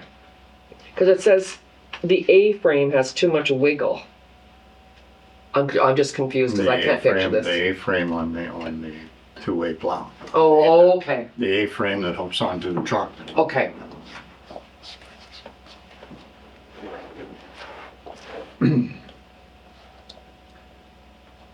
First of all, the one-way plow did come off an international truck, but it didn't come off the international truck that we got now. It didn't? No. The two-way plow did come off the Sterling.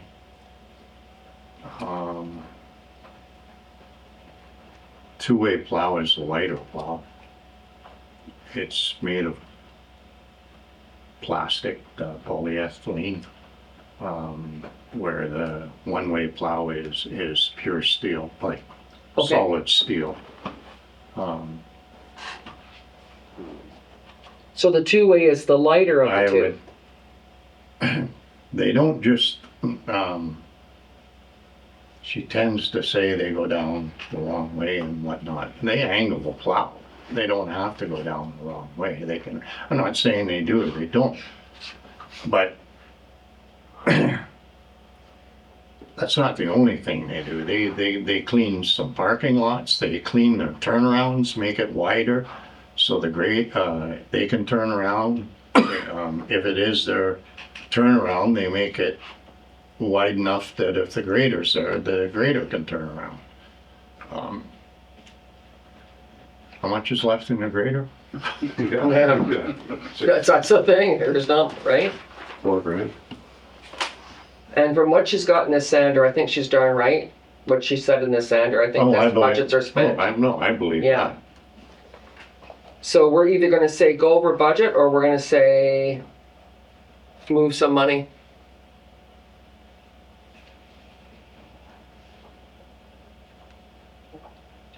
Because it sounds to me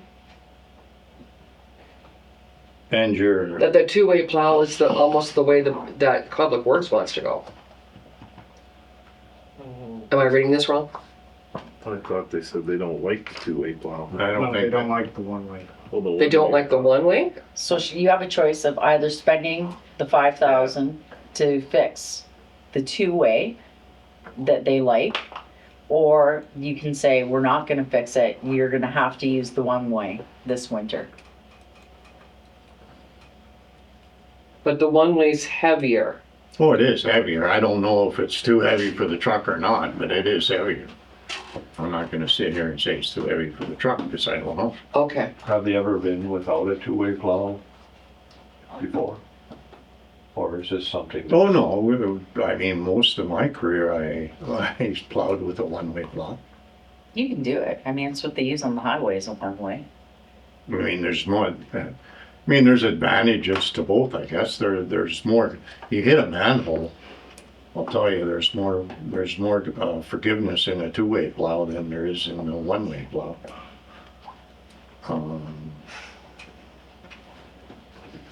Sure choice. We don't have enough money left in the grader. Yeah. Don't. Let's see. I'm short, That's my little warning. short 1,000. So does the two-way plow make it more efficient to plow our streets? No? You say no? I don't think so. I think it makes it more efficient when it comes to turnarounds. Turnarounds. Like he's not just plowing the streets, but it's definitely not possible to plow with a one-way. And like I say, The one way is heavier. I will say the one way is heavier, but I don't know if it's too heavy for the truck. I don't. Because that was the one line I had highlighted, that the A-frame has too much wiggle room with the bolt holes, and I'm like, wait a second, this is a new, that's my only concern. I don't know, because this is not my forte. That one line worried me. I'm like, ooh boy.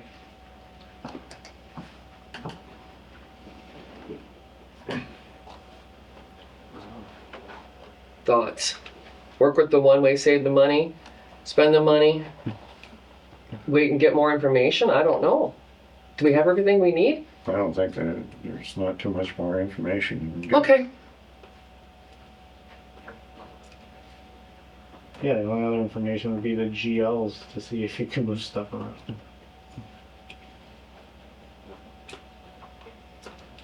You don't have enough in the grader. No, I know. You have 4,000 in the grader, Yes. we need another $1,000, $980, so. We find that somewhere?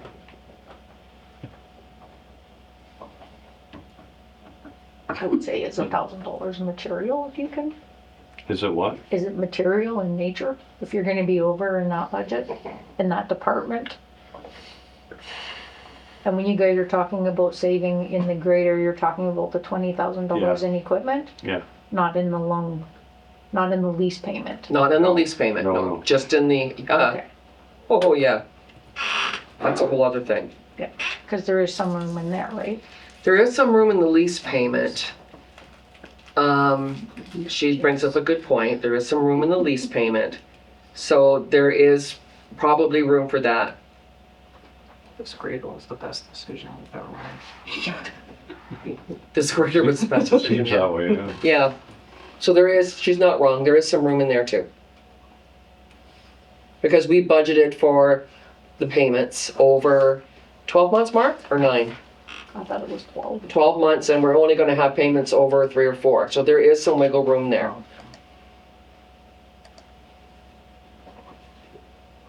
So the question, then how you have to decide, do you want to spend this money on a two-way or no?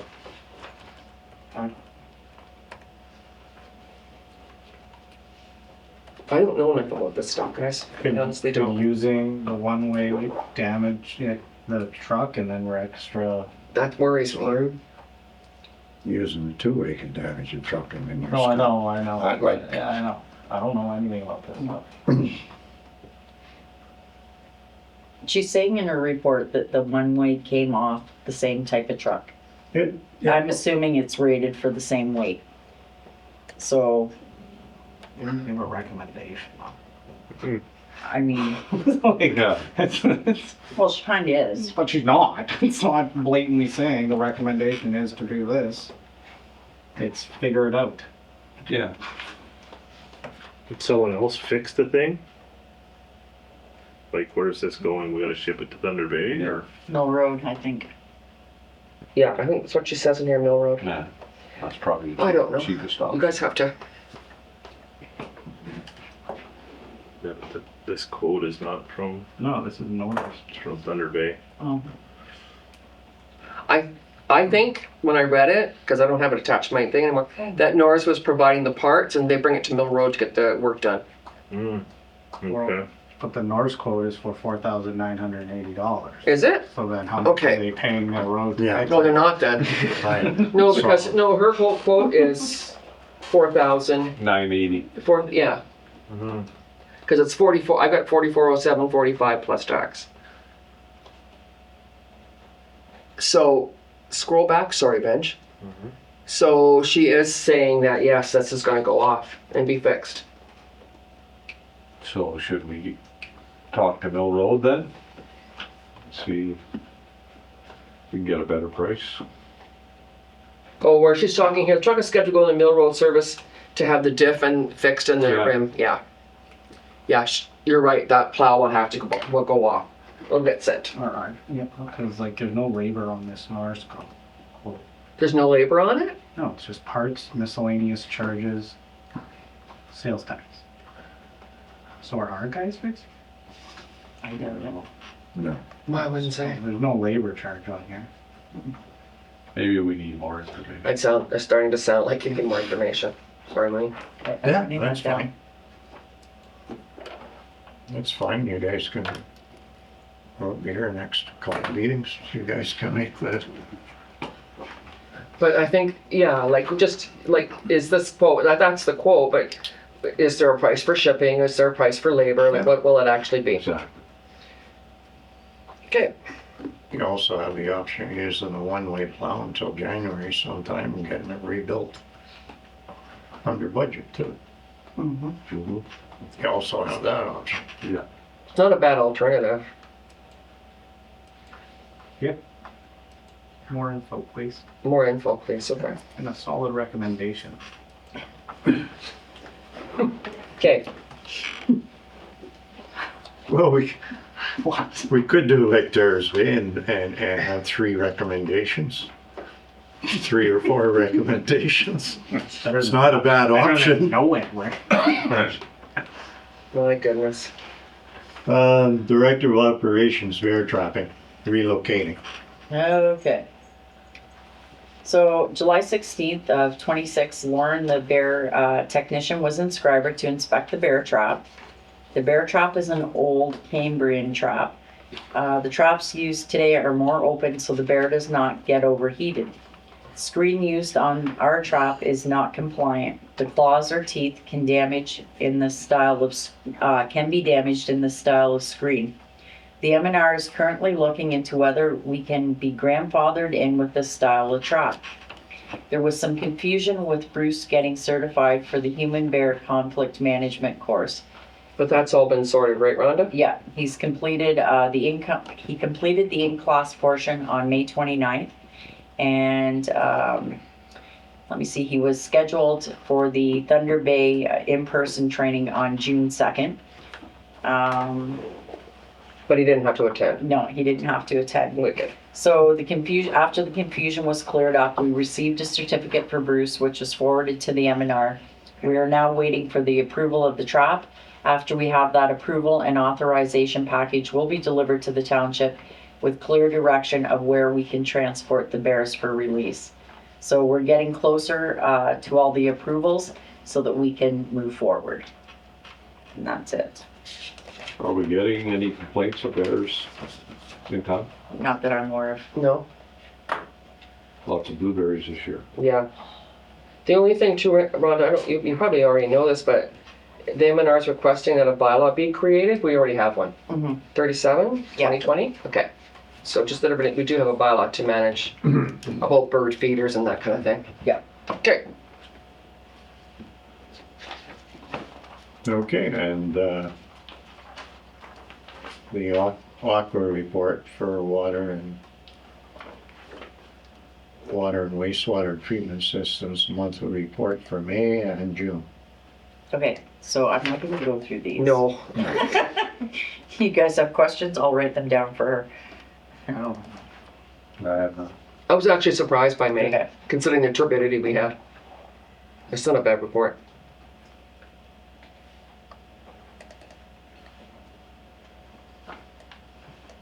Okay, hearing no questions or whatnot, we shall move into. Item number Include your 27. 2 additions. Oh, okay, I gotta look at my paper for that That's so excited. They're down at the bottom, Rhonda. one. At the bottom, go down, scroll down to the bottom. Oh, I see now. Okay. Thank you. Number 27, reserve transfer. So it's at the bottom, right? Okay, so these recommendations before you are to formalize the transfers to and from reserve as per your 2026 budget bylaw. They do not include any transfers from reserve that were budgeted for capital projects.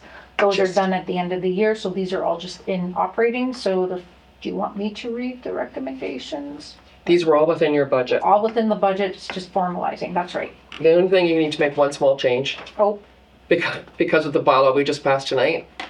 That council transfers $15,000 to the landfill reserve fund. fund. And you probably want to put that secondary ballot, yeah. Okay. Okay.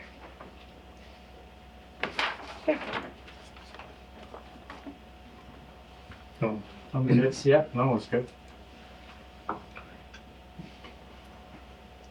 Are we good with that, or we want her to read through? No. No, okay. They were all in the budget. You said don't read them, so. Yeah. No, I mean, if somebody's interested, Yeah. for sure, but they were all budgeted. Yeah, exactly. Okay. Okay. I was gonna say number 28. So, State of emergency. state of emergency capital. Yeah, so this is the purpose of the report is to provide information to council regarding the capital borrowing to fund the state of emergency expenses at the wastewater treatment plant. Recommendations that council authorizes the use of OCIF formula component funding to offset the wastewater treatment plant state of emergency 2025 expenses incurred in the amount of $119,665.26.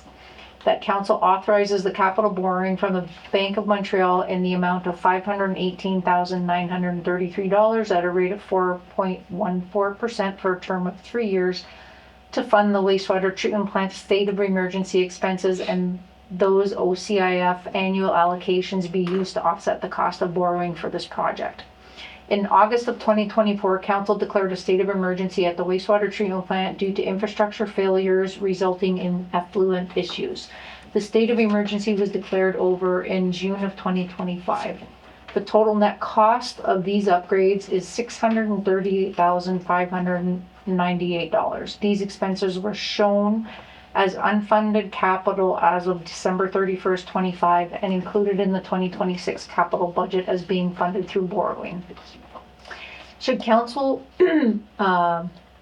proceed with the above recommendations, the actual unfunded amount would be $518,933 at December 31st, 25, as the balance of the OCIF funding available as of December 31st, 2025 would be used to cover a portion of the 2025 expenses incurred. I did reach out, in addition to the Bank of Montreal, I did reach out to Infrastructure Ontario to obtain their criteria along with their rates for borrowing, and Infrastructure Ontario did provide their rates. However, their funding timeline from the time that a complete application is submitted to receiving funding is 2 to 3 months. In 2021, the Township of Schreiber was pre-approved for $2 million in capital borrowing by the Bank of Montreal. It was actually in 2019 when the original 1.5 was secured, and then it was increased in 21 to 2 million. And this had to do way back with the wastewater treatment plant the dechlorination. Oh, okay. But which that project was kiboshed, and we never did have to access the borrowing.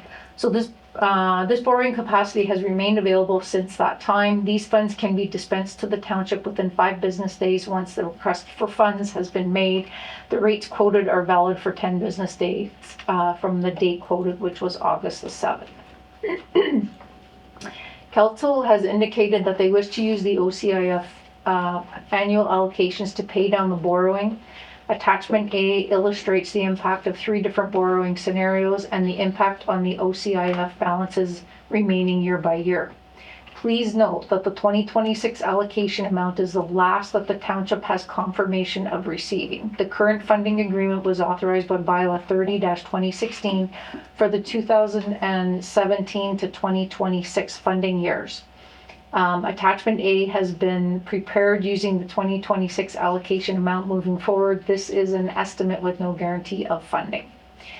Attachment A is an overview of borrowing scenarios with the Bank of Montreal terms and rates. Under the recommended scenario, the debt would be paid in September of 2029, leaving an estimated $279,000 in OCIF funds available if we continue to receive the 2026 allocation amount. Total cost of borrowing under this scenario is $552,719, with $33,786 being the interest portion. The annual loan payment is $184,236. This repayment is calculated using a fixed rate with blended principal and interest payments, which is easier for budgeting purposes. The risk associated with proceeding with this borrowing is that there is no guarantee of OCIF funding by the province at this time. Contact was made with our representative from OCIF who said that OCIF details were still being finalized and there would be communication in the fall. Perhaps maybe next week, I'm just saying, who knows, right? An annual loan repayment of $61,350 was included in the 2026 sewer department operating budget. Under the 5-year borrowing scenario, the interest payable is almost double that of the 3-year borrowing scenario. It also, it does meet the 5-year spending limit on the OCIF funds. OCIF, you have to spend your allocation within 5 years Yes. of receiving it. The 10-year scenario is not recommended. It was for comparison purposes only. It does not meet the 5-year spending limit on the OCIF funds unless you had other projects that you were spending within that time. So, attachment A. Does anyone have any questions on attachment A? Nope. Does anyone have any other questions? The fact that we're gonna get the state of emergency of $681,000 covered without having to put a humongous tax increase on our residents is, sign me up. This is a perfect use of OCIF. 100%. Agreed. And the first thing in communications is the doubling of OCI. Yeah. How come when I researched it? I know, No. you know, Oh. No. it's recommended. It's with that we Oh, support that, it's yeah, I the know. MFOA Yeah. one. Okay, And- good, because I found that one and I searched and searched. No, and we I looked, can't yeah. see anything where it is. Yeah, here's the worst. I tend to, Yeah. I talked to Ann Real a bit, but I tend, we talked about the 3-year. Yeah. I believe we should go with the 3-year, but I'm not totally against the 5-year. If we started having issues at, well, even the wastewater plant, I was gonna say the water plant, but, so we'd have a little wiggle room. But paying it down in 3 years is beauty too. So I don't know what you guys think. I like the 3-year. Yeah, quicker the better. Yep, 3-year. It's still if you maintain, our allocation is maintained at the 2026 allocation, you still do have some funds available to you at the end of all the years. Exactly. At the end of 2029, you still have $279,000 left in OCIF that could be used for a project. But not only do you have the state of emergency, pending what goes on with the Hughes grant, and then you'll have that new RBC plant installed and done, right? We're waiting for the other grant money to fall in for that. You could have, logistically, that wastewater treatment plant replaced, covered 95% through grants. Touch wood. Really. And through government funding. No. I agree with all of you. 3 years and away to go.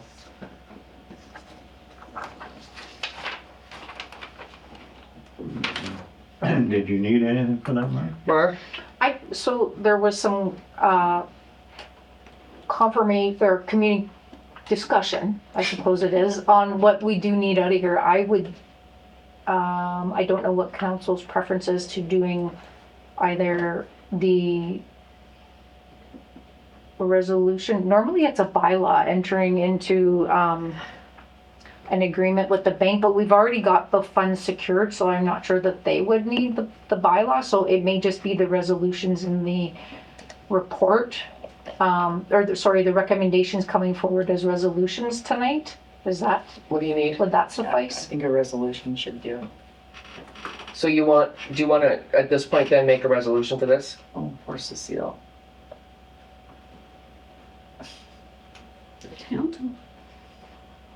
Because if you need one, we're time limited, right? It's either pass the resolutions tonight or have a special meeting. Should be there. We're out. There was 2 road pads there. There's nothing there. Open meeting guides. Do you have something there, Mayor?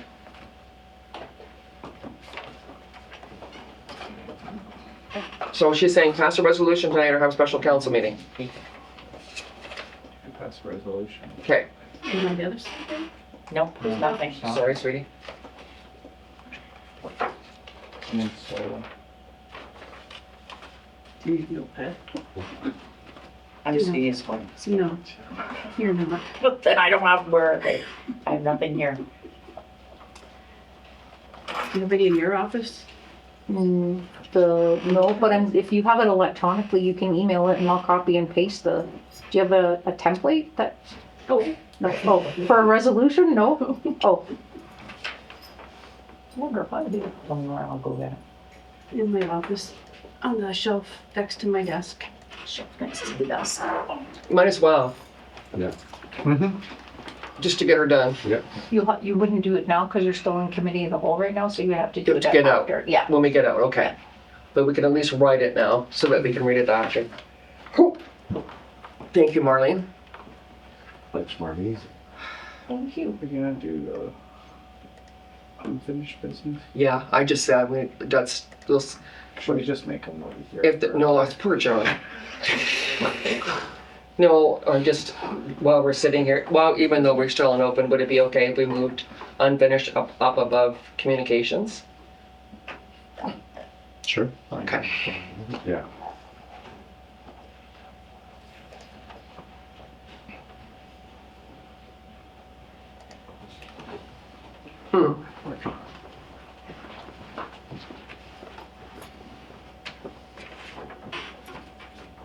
Okay.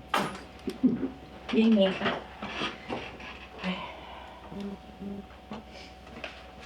Okay, so you're gonna write that? Yeah. Okay, That's what I'm doing. can we move on then? Or do you want us to wait for you? Do you want to sit here and wait for 10 minutes while I write these out? No. No. Didn't think so. Just a question. Nope. Okay.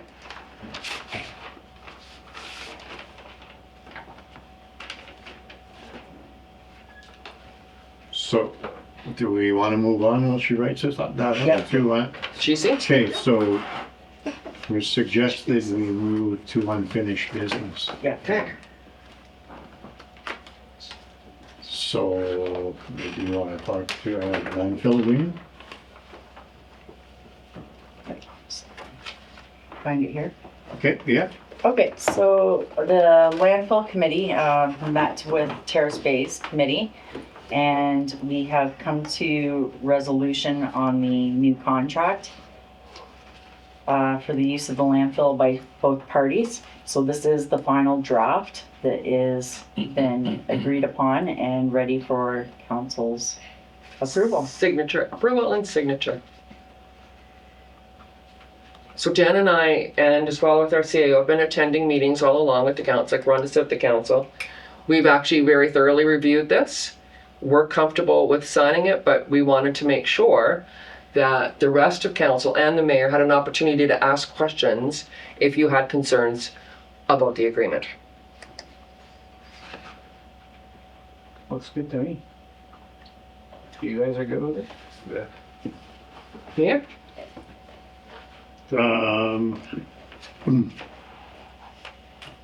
Yeah, there's nothing that's gonna stop from signing, but I, under term, Under term, page 5.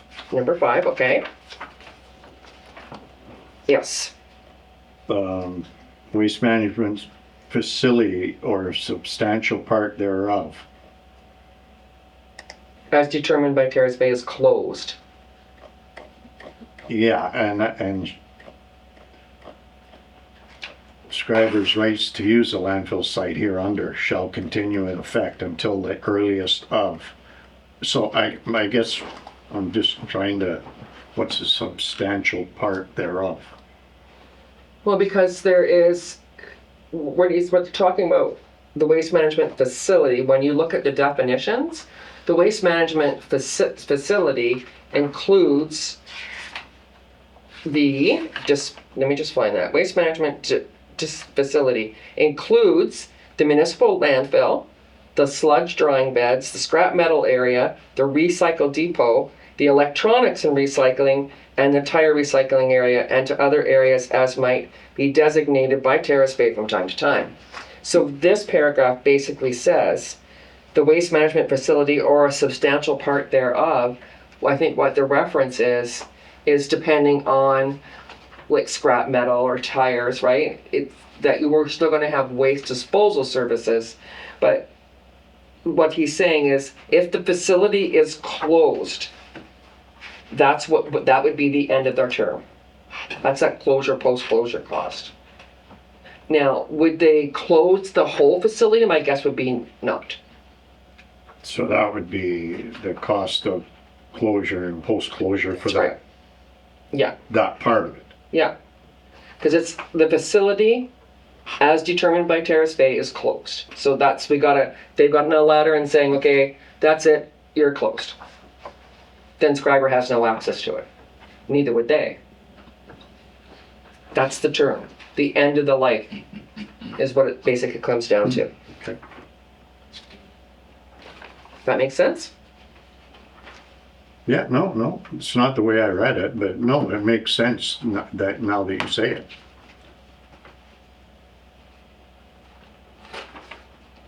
That's pretty much it.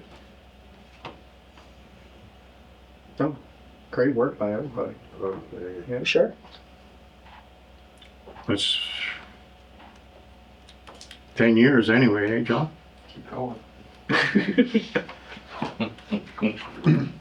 So council's direction is then to Yeah. execute. Important thing is we got there. No, and We just wanted to make sure that Job. you got to all had an opportunity if you had a concern. no, it was a job well done from. It's been a lot of feelings and everything, but I mean, I really think it's a job well done with this council, this term of council, and I'm glad where we're at, and like we've said during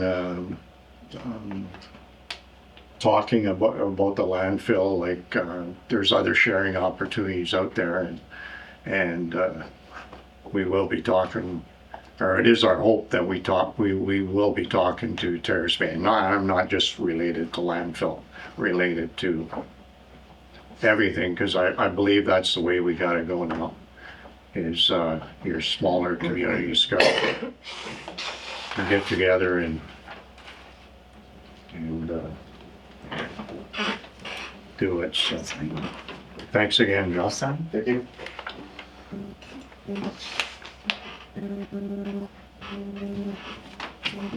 So You were giving direction to, direction to sign the contract and issue. yeah.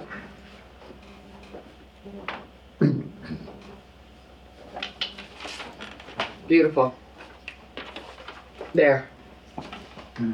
So, process, Rhonda, are you guys meeting to jointly sign this contract, or you, I believe Terrace Bay has signed on their part. so you'll just, It's just ours and. okay. Yeah. Perfect. Okay, we good with that one then? Yeah. Okay. So now we shall go back to the Item number 28. reserve transfers and Communications. we're going to Oh, it's right. Or communications. No, Oh, you right. have to finish committee. Yeah, you're right.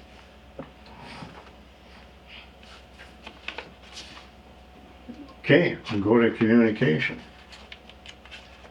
We're gonna agree with that first one? Yeah. No. Yep, support that one. Yeah. Is number 5 the same as the one we already supported? You already did. Yeah, so Yeah. that's the one we supported. Number 7, resolution of support for provincial grant funding for fire services. I think did we not support that one? already? It looked familiar. Yeah, it looked familiar to me as well. Okay. And the other one, Mayor Mullins, number 11, appeal to the Attorney General for review and reform of provincial offenses system. Is that something we get ourselves tangled up in? I don't think so, no? No, I don't think we. Okay. That was, the one that I really saw was number 1.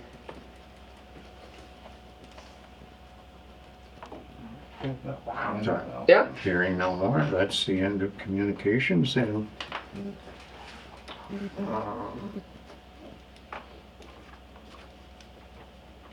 Get back to committee with Do- a recommendation. do we, What's the process? Okay, now you can move to that. Cause there's no other business. okay, so we're out of the committee of the whole portion of the meeting then? Yeah. Okay. Moved by, or, no, where the heck did it go? Your numbers, yeah. Thank you, Cecile. Resolution 212-26, moved by Councilor Morrow and seconded by Councilor McGrath, that council authorize the capital borrowing from the Bank of Montreal in the amount of $518,933 at the rate of 4.14% for a term of 3 years to fund the wastewater treatment plant state of emergency expenses and those OCIF FC annual allocations be used to offset the cost of borrowing for this project.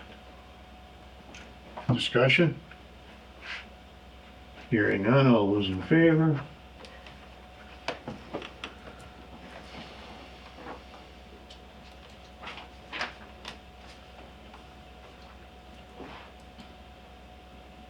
Okay, which one was that? Sorry. 212. 212, okay. So 213.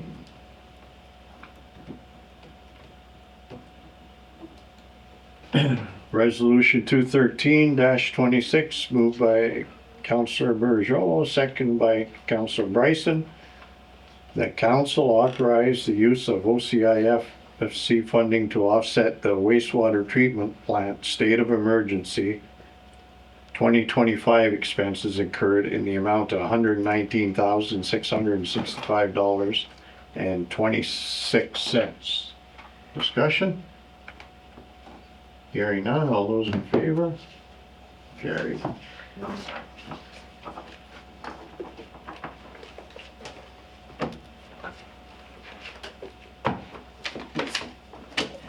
And that, folks, to the end of the meeting, we shall resolution 214-26, moved by Councillor Bryson, second by Councillor Bourgeois, that the meeting now adjourned at 9:42 p.m. All those in favor? Carried.